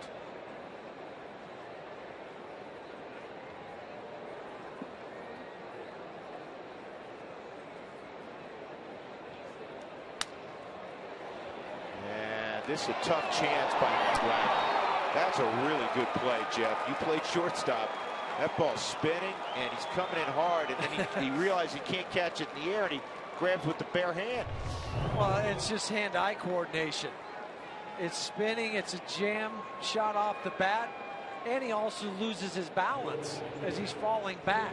Watch his feet go out, catches it, and then loads up on the right leg and has the arm strength to throw out Charlie Blackman.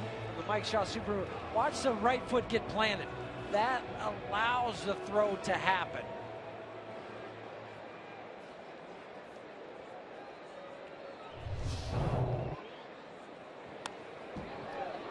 Well, welcome back to the big leagues. DJ LeMahieu, he's pinch hitting for Ottavino with 2 outs and nobody on in the 6th inning.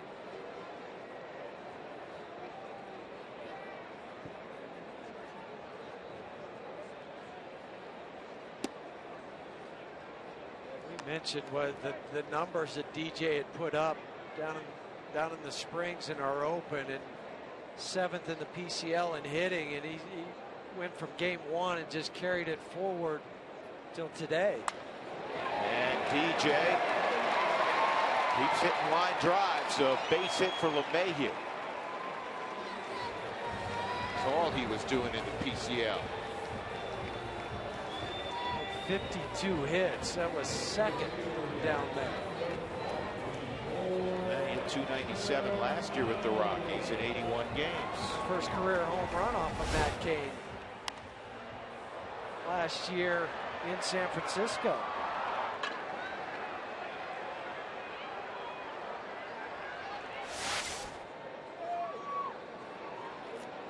Dexter an infield hit in 3 at-bats.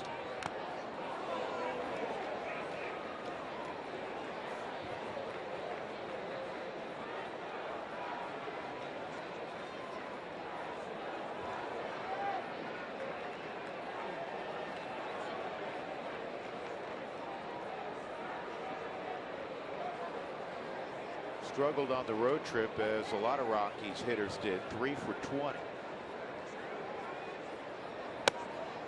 Faced some good pitching. Yeah, that can't be discounted. First 2 games in St. Louis. Shelby Miller. It was a dominating performance.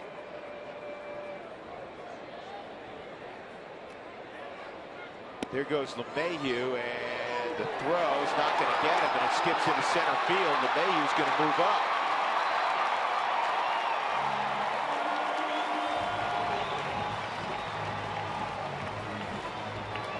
Be a throwing error on Buster Posey. His 2nd error of the season. Actually, they're going to give the error to Crawford. Well, and they should, because this went off his glove. It did not hit the ground. Buster Posey threw it over the bag. It'll still show up as a stolen base. Yeah, he just whiffed it.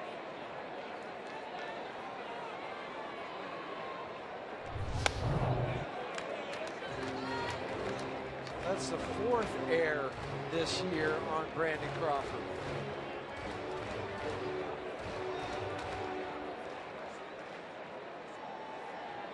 Two outs, a 2-2 count on Fowler with LeMahieu at 3rd. 8-6 San Francisco. And this ball is lined to Gregor Blanco, and he makes the catch. We move to the 7th inning. The Giants ahead by a couple of runs.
highlights brought to you by McDonald's Breakfast After Midnight. Now grab select breakfast and regular menu favorites from midnight to 4 a.m. I'm loving it. Helton, a 2-run home run.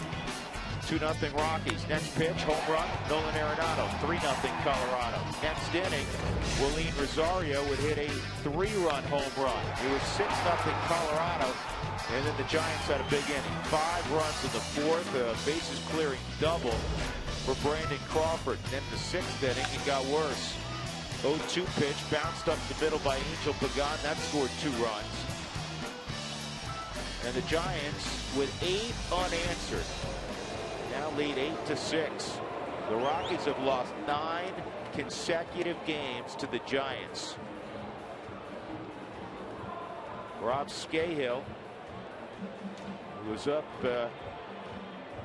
third week of April, faced Atlanta, went 3 strong innings, did not allow a run, just 1 hit. We'll throw the 7th inning here. Buster Posey, Hunter Pence, Brandon Belt.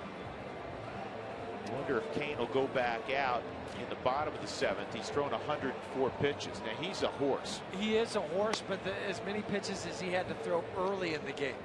High stress pitches.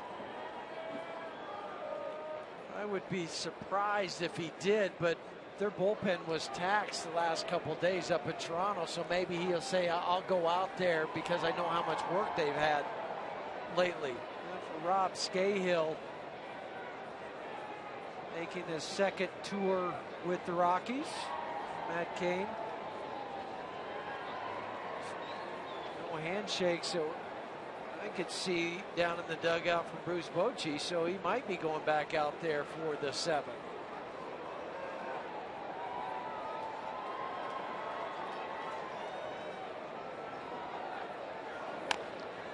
Buster Posey to Arenado.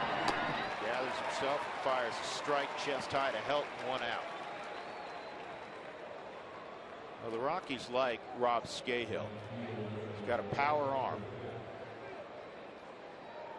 He was a starter for the majority of his minor league career, but now down at AAA Colorado Springs, 9 of his 11 appearances had been 2 innings or longer. So he's trying to fit into that role of not just a 1-inning guy.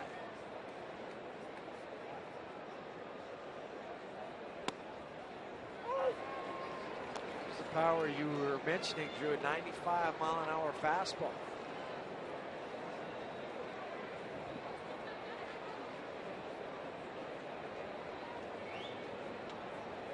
Here's the 0-1. 1-1.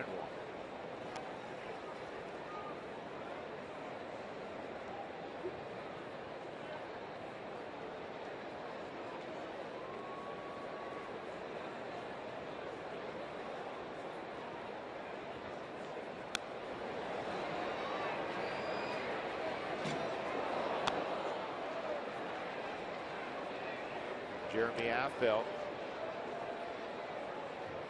working in that very good Giants bullpen. They're a little different. They have 3 on the left side. Javier Lopez, Morris. Line drive, slicing away from Blackman, but he reaches out and makes the grab. He is a 6'4" rangy athlete. I don't know how many right fielders make that play. Very, very few. Charlie with the break on the baseball, slicing away from him. He keeps his arms by his side until he reaches up at the last moment to snag that ball. That's how you teach outfielders to go after a line drive that is slicing away from you, because you can run faster instead of having your arms extended, run faster like a sprinter and then reach up for it.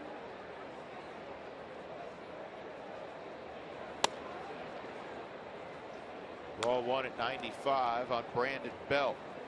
Rockies, the bottom half of the 7th, will have Rutledge, Gonzalez, Tulowitzki.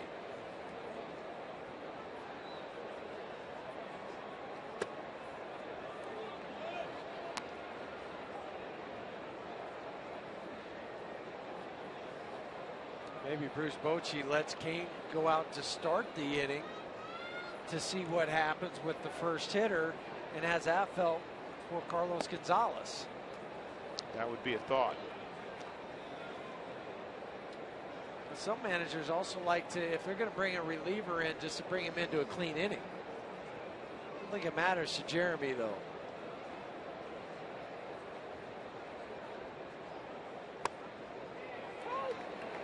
And that's in there for a strike.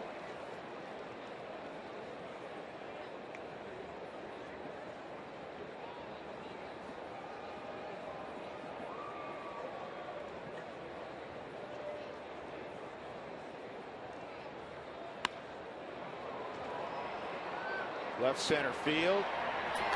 Dexter's got it. A little help from Charlie Black, then a clean inning for Rob Scahill. Stretch time at Coors Field. Rockies trailing 8-6.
Rockies were up 6-0. They trail 8-6 as we go to the bottom of the 7th inning. What's next is brought to you by CenturyLink.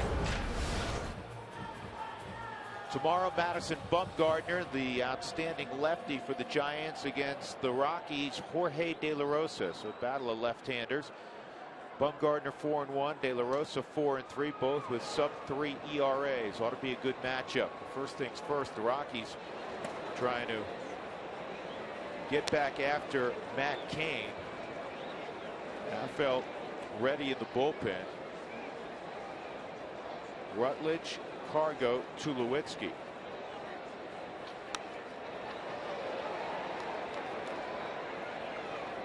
Not a pretty line for Matt Cain, but he stuck around here to the 7th inning. He has 3 straight scoreless innings. During that 3 straight scoreless, just a walk and 1 base hit.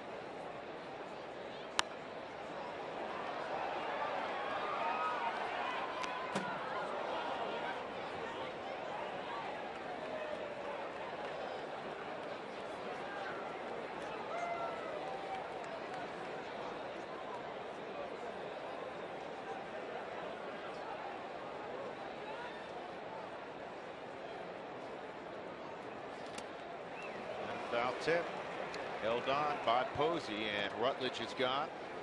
And that is the 6th strikeout for Matt Cain. Wells Fargo customers get your 2-for-1 Rockies club level tickets today by going to wellsfargo.com/Rockies. Wells Fargo Bank, member FDIC. Bochy will come out, and Cain will give way to Jeremy Affelt. Belt's going to come out of the ball game also. Be a double switch as Brandon made the final out. So they'll use Affelt, try to get some length out of him, which Bochy does. I mean, Jeremy Affeldt, if you remember his Rockies days, you go all the way back to when he was with Kansas City, he used to be a starter. So it's not like he's a situational lefty out there to get one left-handed bat or a couple of left-handed bats. 8-6 Giants, 1 out in the 7th.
Only $25 for 2 great seats, with $5 going towards the Green Fund, which plans treats in the Denver area. Join us Sunday for the next Green game versus the Giants.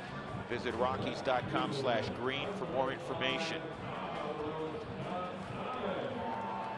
Right now, the Rockies would like to find some green grass with some hard-struck baseballs. Jeremy Affeldt takes over. Cargo with 1 out in the 7th inning. Rockies trailing 8-6. Drew Goodman, Jeff Hewson, Jenny Cavnar, Jeremy Affeldt.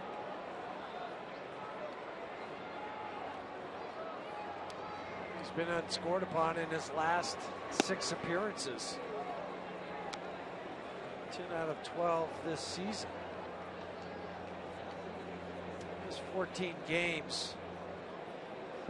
Beginning of the season with a strained right oblique.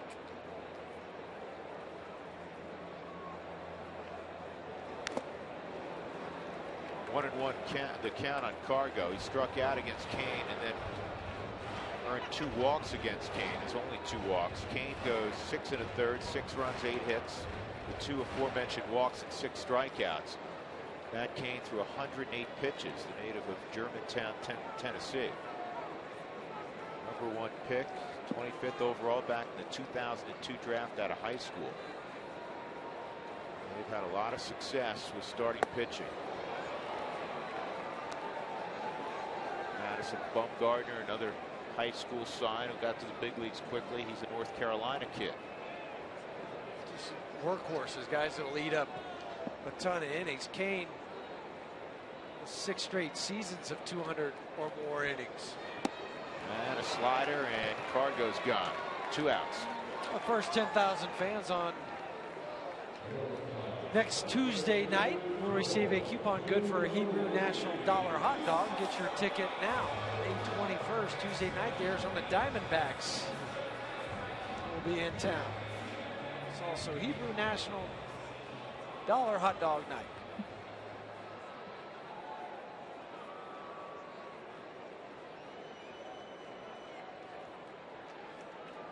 Tulowitzki tonight, an infield hit. Also a ground out and a pop out. Affeldt did something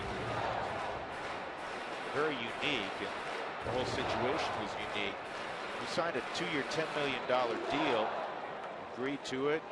Both sides agreed to it. When the contract was written up, nobody noticed, but they made a clerical error, and it said $10.5 million. Did you hear about that? Yeah. And he realized it, and he checked with the Players Association, his own agent, and also the assistant general manager for the Giants, and they all said, hey, you know, it's our error, and you know, it's an ironclad contract. That $500,000 is yours. And he called back the very next day after those discussions and said, I can't accept it. I can't sleep at night because that's not what we agreed to. And he gave back the $500,000. I just saw that story a few days ago. I mean, even his agent said, it's yours if you want, because that's what the contract says. I'm not going to tell you what to do or how to proceed. But Jeremy, just being a man of integrity, said, I can't accept this. I've got to give it back. Bobby Evans, who's the vice president and assistant GM, said, no, you know, it happened. Neither party caught it.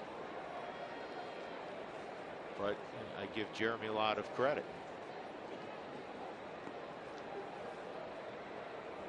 3-1 on Tulo, and this ball's driven to left, but it's right at Blanco. He's caught a couple of bullets tonight. Rockies go in order in the 7th inning. It's 8-6 San Francisco.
Once again, the Rockies stormed out to a 6-0 lead via the long ball.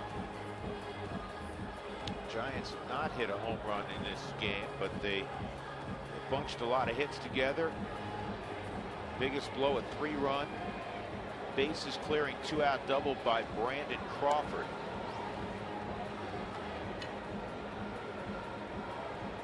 Rockies have lost 9 straight to the Giants. Rockies just 2 behind the Giants beginning play today, sandwiched in between the Arizona Diamondbacks.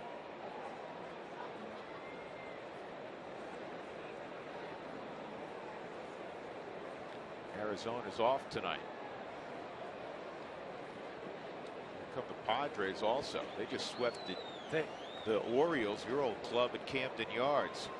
Gregor Blanco against Scahill. Second inning of work for Rob. First pitch, ball 1. Well, in the first inning for Rob was a quick and efficient 1-2-3. Keep it there to get that offense back on track.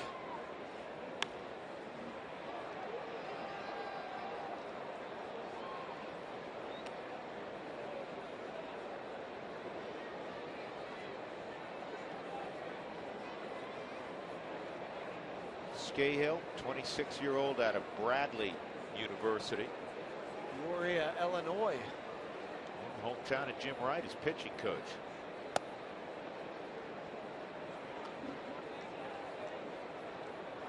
Rob was an 8th-round pick in 2009. A-ball club in Peoria, Illinois, in the Midwest League.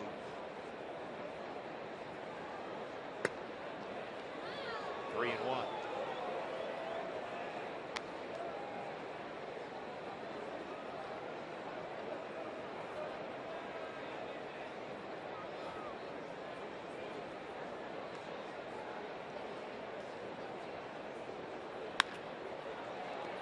Belton on the backhand, one out.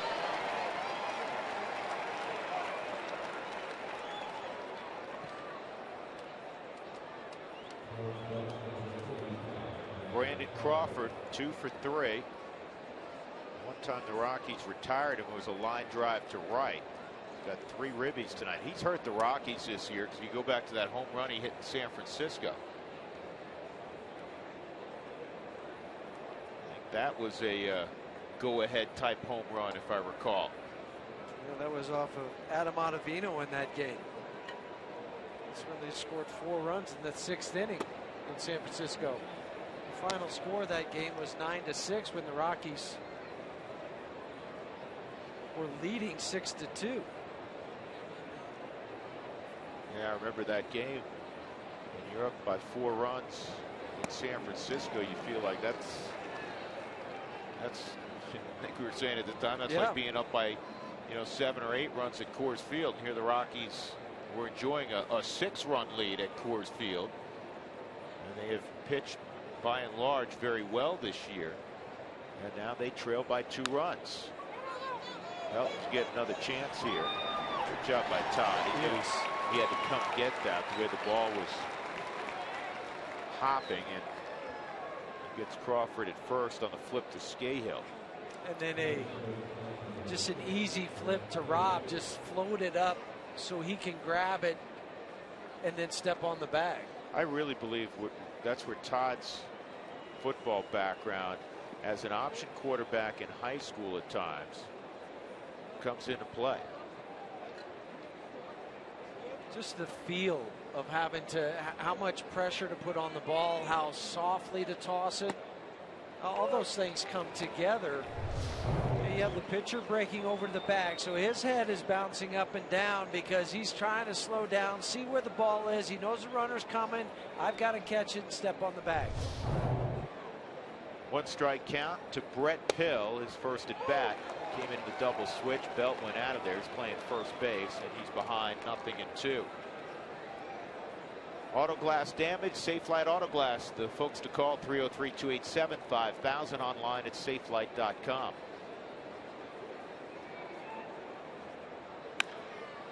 Down the line, what a play by Arenado to first. He's got him. Oh man, what a play! That kid can flat pick it. Not going to see a better play from a third baseman this year than what you just witnessed right now. But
Will come up third this inning. That play worthy of several more looks.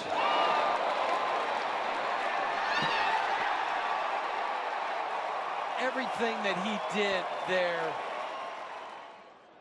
is just amazing, because not only does he stab the ball and get it, he comes up and makes a strong throw to first base. One more look at this. Just how much he has to dive and how far he has to go, and then get up in one motion and throw a strike to Todd.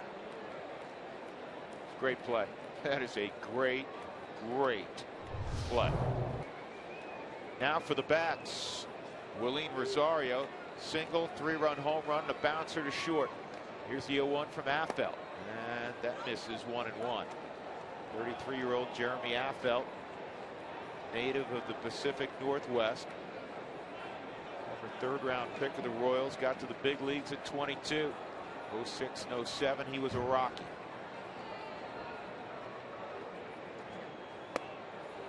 He's got 2 rings now with the Giants.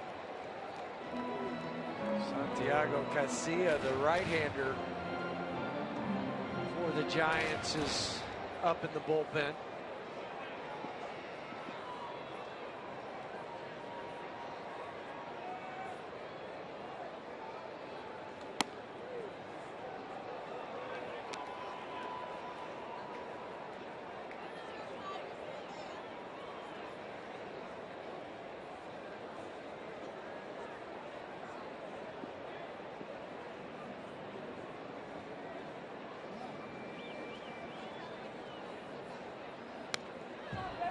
Job going down and getting that slider. Remains 2-2.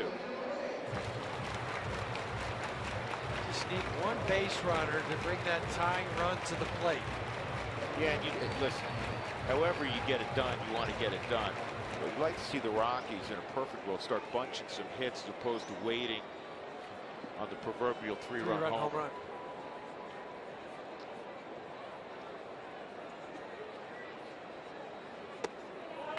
It's 3-2. Helton's on deck. Just employ part of what the Giants did tonight. It takes a walk and then a blue pit, seeing eye ground ball. That way will work as well as the home run.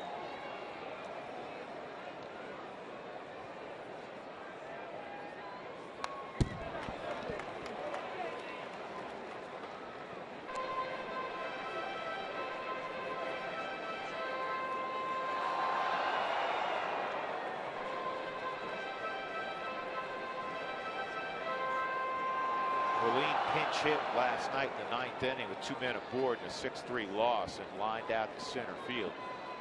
Torrealba did the catch, and in fact, Willeen pinch hit for Torrealba in the 9th.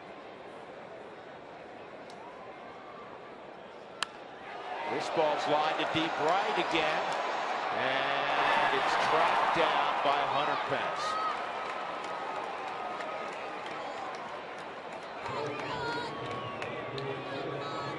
Pence had to run a long way for this ball. They bunched him in the gap into right center field. Pence traveled just shy of the auxiliary scoreboard to make the catch.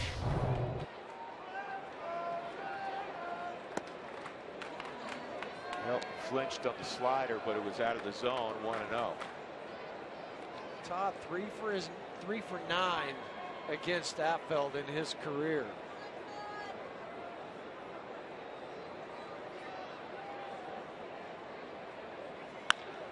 And sharply hit, but it's at Scudero.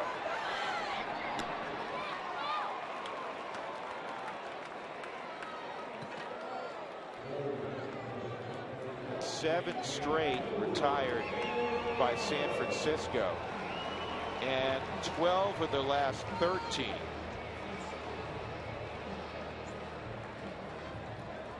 And 18 of the last 20. The Rockies have one hit since Rosario's 3-run home run in the 3rd. That was a pinch hit single from DJ LeMahieu. That's it. Arenado takes a strike. 33,128 in attendance on a Thursday night.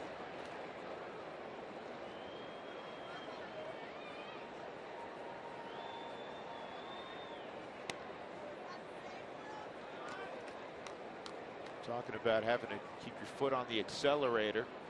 The Rockies have not added on since they produced 6 early runs.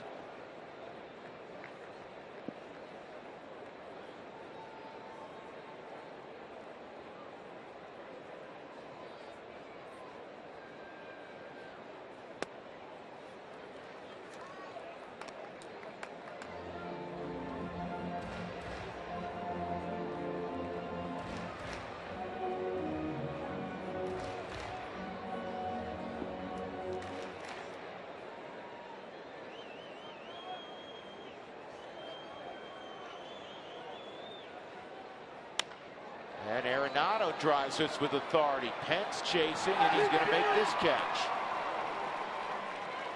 Oh, 1, 2, 3, 8th inning. Affeldt retired all 5 hitters he's faced. 8-6.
Ball on Root Sports is brought to you by Southwest Airlines. Find our fares online only at southwest.com. And by Ram Trucks, Guts Glory Ram. 8-6 Giants, center field, and Joel Clack. Joel? Thanks, Drew. Well, coming up on the Toyota postgame show, some giant struggles for the Rockies. They obviously got swept earlier this year at San Francisco, have the big lead in this game, and struggling with that lead, down 8-6. Plus, age is just a number. We've got a stat for you in the postgame show about what Todd Helton and Nolan Arenado did in today's game that is only the 9th time in big league history that it happened. So stay tuned for that. That's coming up on the Toyota postgame show. All right, Joel, we appreciate it. Top of the order for the Giants here in the 9th inning. Angel Pagan, Marco Scudero, Pablo Sandoval,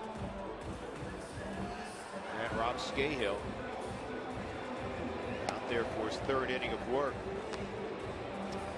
For Scahill, he's thrown 5 innings in his 2 appearances for the Rockies and has only allowed 1 hit in those 5 innings.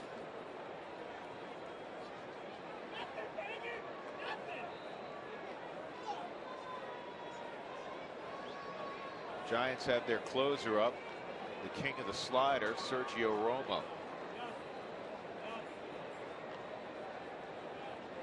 It's going to be tough to hit if he throws from that distance. So yeah, it's not allowed. You have to throw from the pitching rubber.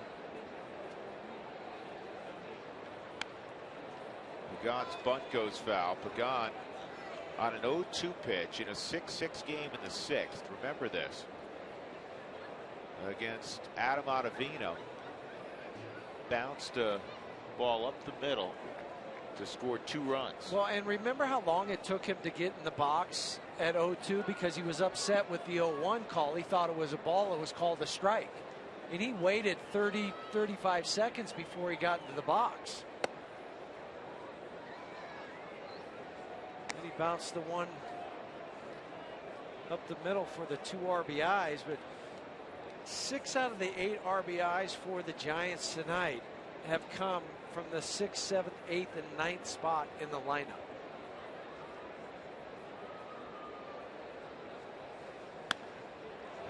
base hit for Pagan. That's a dozen hits for the Giants. And the first hit allowed by Scahill. It's the hit machine, Marco Scudero. Since he went to San Francisco, he's produced more hits than anybody in baseball. Do you know that? It's hard to believe, just from Marco's perspective, to go out there and do that in just shy of a year. He wasn't traded until the middle of last year.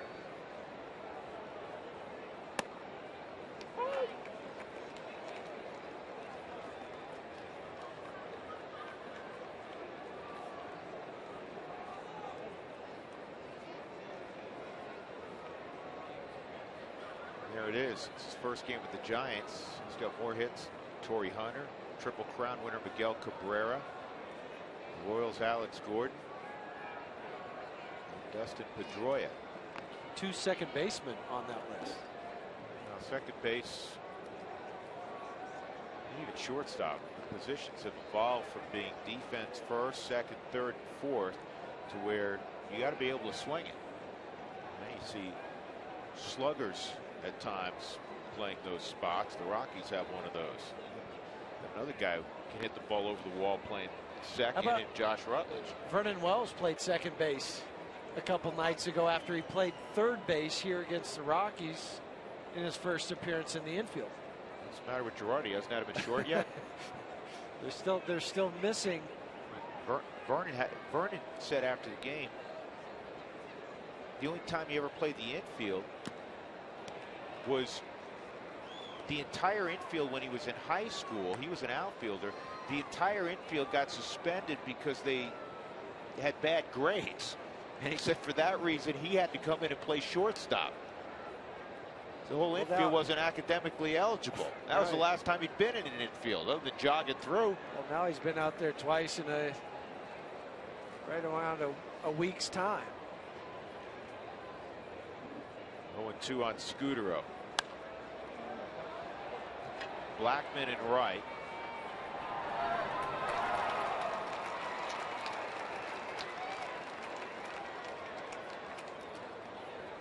Rockies in the ninth inning have Blackman scheduled to lead off. Then they'll have a pinch hitter in Scahill's spot, Dexter Fowler.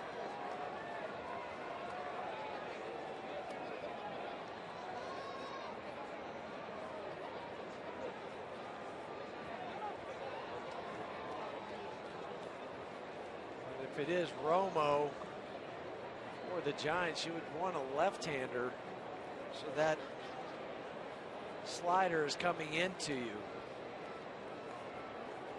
And Walt is going to give an attaboy to Rob Scahill, who goes 2 1/3 with Sandoval coming up. Walt's going to make a pitching change. Scahill did a really nice job.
One out, one on. Pablo Sandoval coming up to face Wilton Lopez. Tonight's pitching change is brought to you by Dodge. Visit Dodge.com or your local dealer today. That's where you bring Lopez in, and you're looking for him to get that sinker ball down to get a double play off the bat of Sandoval.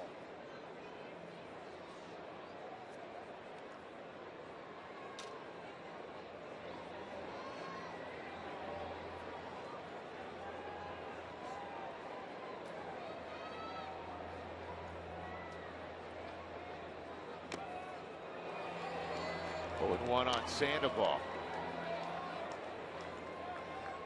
Pablo's 0 for 3 in a walk. Scored a run in the 4th inning.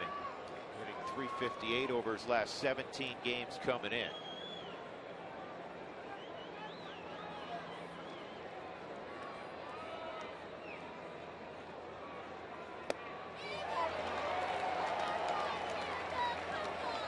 To the count. Rosario popped out behind home plate. The bluff of Pagan at first. He took 2 strides like he was stealing. On the year for Willeen, 53% of the runners he's thrown out.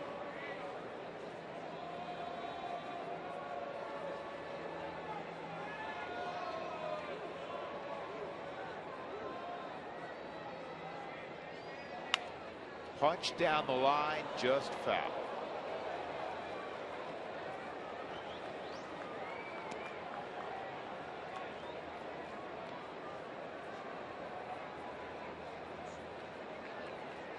This copyrighted telecast is presented by authority of the Colorado Rockies, may not be reproduced or retransmitted in any form, and the accounts and descriptions of this game may not be disseminated without the express written consent of the Colorado Rockies.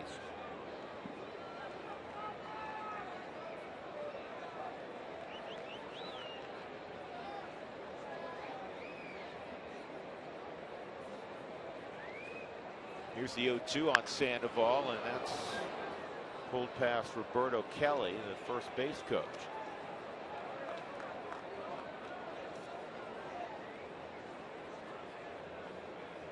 Roberto, a former big leaguer. Remember him with his time with the Yankees. Yep.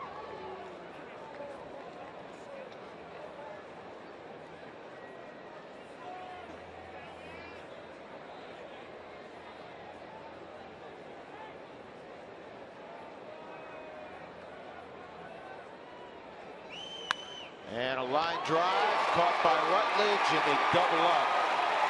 Angel Pagan at first. So we'll go to the bottom of the 9th inning. The Rockies will have to rally down 8-6. They'll face Sergio Romo.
Now a lot of long faces and rally caps. They trail 8-6, bottom of the 9th inning.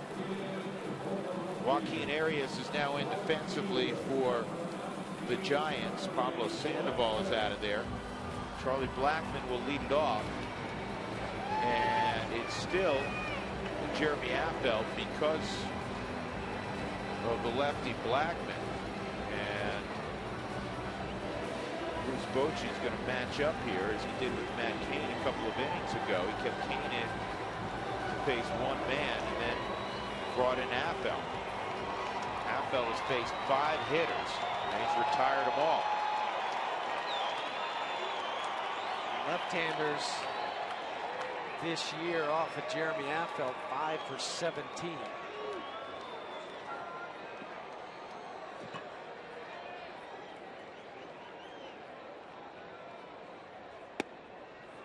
Inside ball 1 on Charlie Blackmon.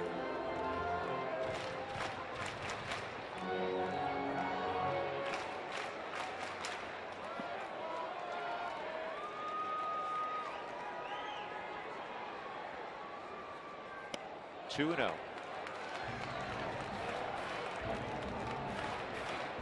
for Charlie, you have to take a strike.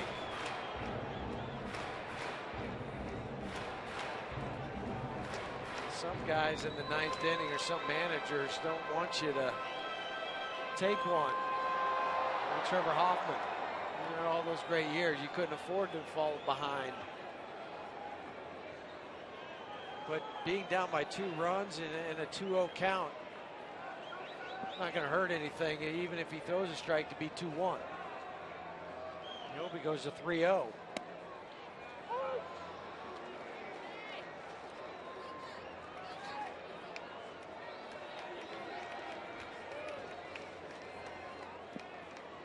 Charlie 0 for 3. Strikeout, 2 groundouts.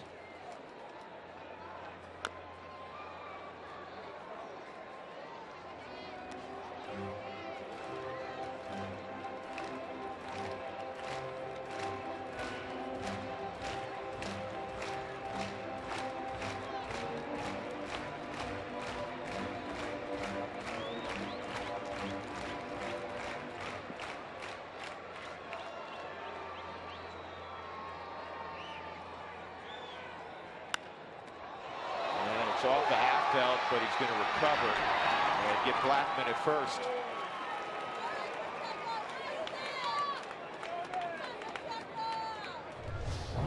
Jeremy Affeldt, after he delivers it, is in a good fielding position.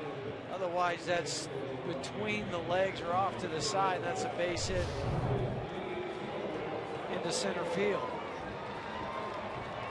So now you'll get the pitching change.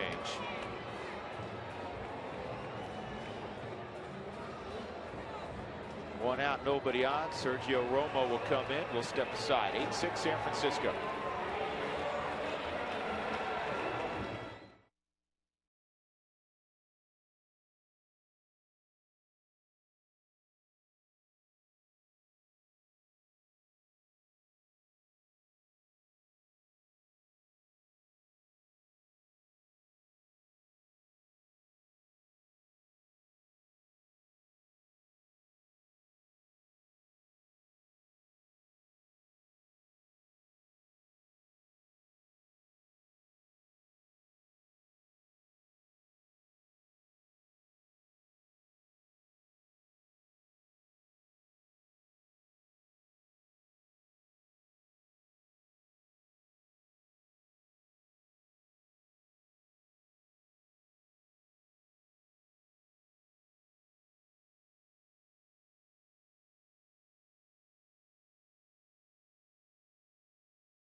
the 9th inning.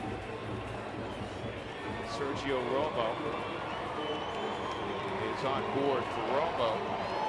This is a save situation. He's got 12 of them this year. Giants lost Brian Wilson last year to Tommy John surgery at the outset of the season, and it was not a problem. They filled the void. Sergio Romo was terrific, and the Giants got stronger and were strongest in October in capturing their 2nd World Series in 3 years. Jordan Pacheco did not have an at-bat in the Cubs series. For Romo, it's going to be fastball and sliders. There's really no messing around for him. Everything's going to be away from a right-handed hitter. He'll try to hit the outside corner with the fastball or start the slider outer third and work it off the plate. He just says, if you're going to beat me, you're going to have to beat me going the opposite field.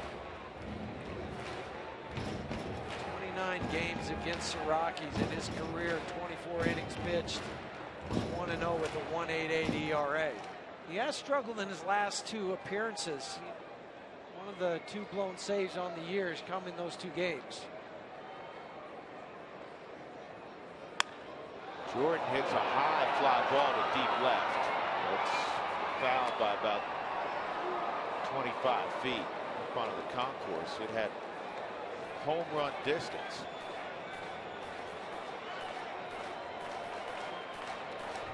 You have to pull your hands in if you're going to get a fastball and try to do something with it.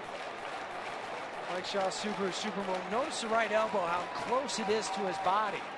I mean, look at that thing right there. He had to really just pull it down to get the barrel to the ball.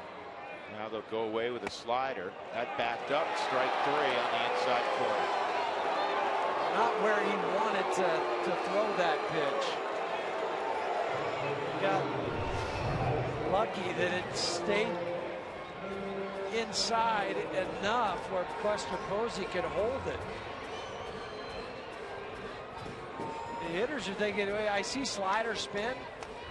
It has to break away.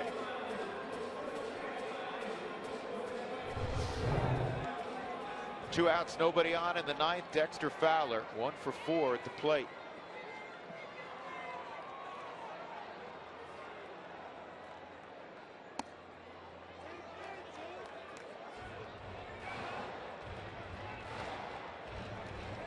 Time to turn those numbers around.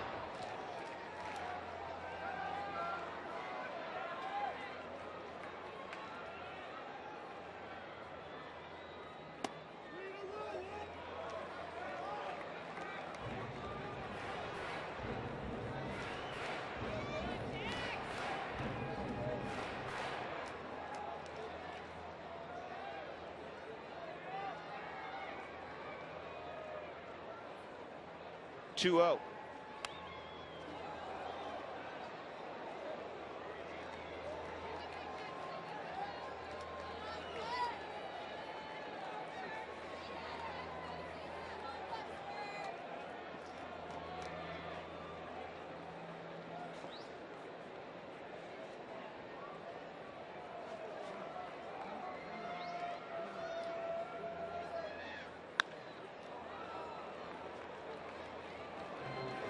Now 2-2. Rutledge hoping for an opportunity. Cargo is in the hole after Rutledge. The Rockies have had 1 hit, 2 base runners since the 3rd inning. A lot of green grass behind the infield in front of the outfielders. They've moved back. That's 3-2. They being the outfielders. No doubles. Rockies had 6 runs on 7 hits through 3 innings against the great Matt Cain. They have 1 hit since.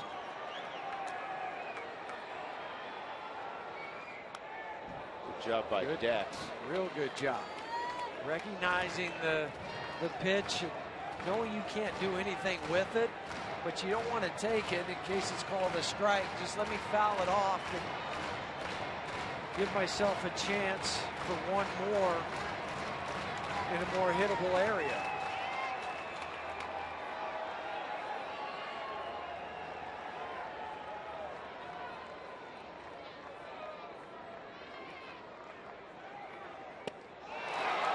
Strikeout, ball game. 8-6 final. The Giants have now won 10 consecutive games against the Rockies. And this, the 41st game of the year, is the biggest punch to the gut yet for Colorado. Earlier this season, they blew a 4-run lead at AT&T Park against San Francisco. Tonight, they blow a 6-run lead at their home ballpark and fall 8-6. No other way to spin it. This was a punch to the gut. Tonight's Jimmy John's Freaky Fast delivery of the game is brought to you by Jimmy John's. This 3-run double by Brandon Crawford with 2 outs got the Giants back in the ball game. Visit JimmyJohns.com to find a location near you. Matt Cain, despite giving up the 6 runs early, gets the victory. He's now 3-2. Jody Chacin falls to 3-3, and Sergio Romo's 13 save. The Toyota postgame show is next.